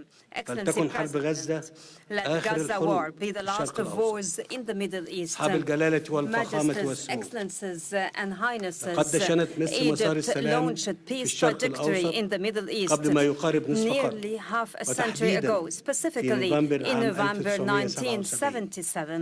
عندما أقدم الرئيس When أنور the late السادات President Anwar رحمه الله Sadat, may God بخطى shower him with ثابتة his غير mercy, مسبوقة took في unprecedented تاريخ steady المنطقة moves in the وبادر history of the بزيارة region and تاريخية إلى initiated القدس. the historic visit to ومنذ تلك اللحظة Jerusalem. أطلقت Since مصر that عهدا moment, Egypt جديدا has established a new عهد era, الأجيال granting اللاحقة posterities فرصة a للحياة chance for life, وأثبت أن and أمن proved الشعوب that لا people's يتحقق security بالقوة is العسكرية not فقط only realized by واليوم military force. تعيد مصر Today, التأكيد Egypt ومع along شقيقاتها with العربية its والإسلامية sisterly Arab and على أن Islamic states السلام يظل reiterate خيارنا that peace الاستراتيجي remains our وأن strategic التجربة option. أثبتت على Experience مدار showed العقود over the الماضية past decades أن هذا الخيار that this لا option يمكن أن cannot be يتأسس founded إلا على العدالة except through والمساواة في justice and الحقوق. equal rights. من هذا المنطلق Based on this, وإذا كانت شعوب and المنطقة وما if the زالت whole regional populations تنعم have always جميعها been بحقها في relishing the دولها right الوطنية to their المستقلة independent nations, فإن الشعب the الفلسطيني ليس Palestinian استثناء people is not an هو أيضا exception. له حق They too have the فأن right يقرر مصيره to وأن self-determination يتطلع and إلى to مستقبل aspire for a لا future يخيم عليه where شبح war الحرب. doesn't loom over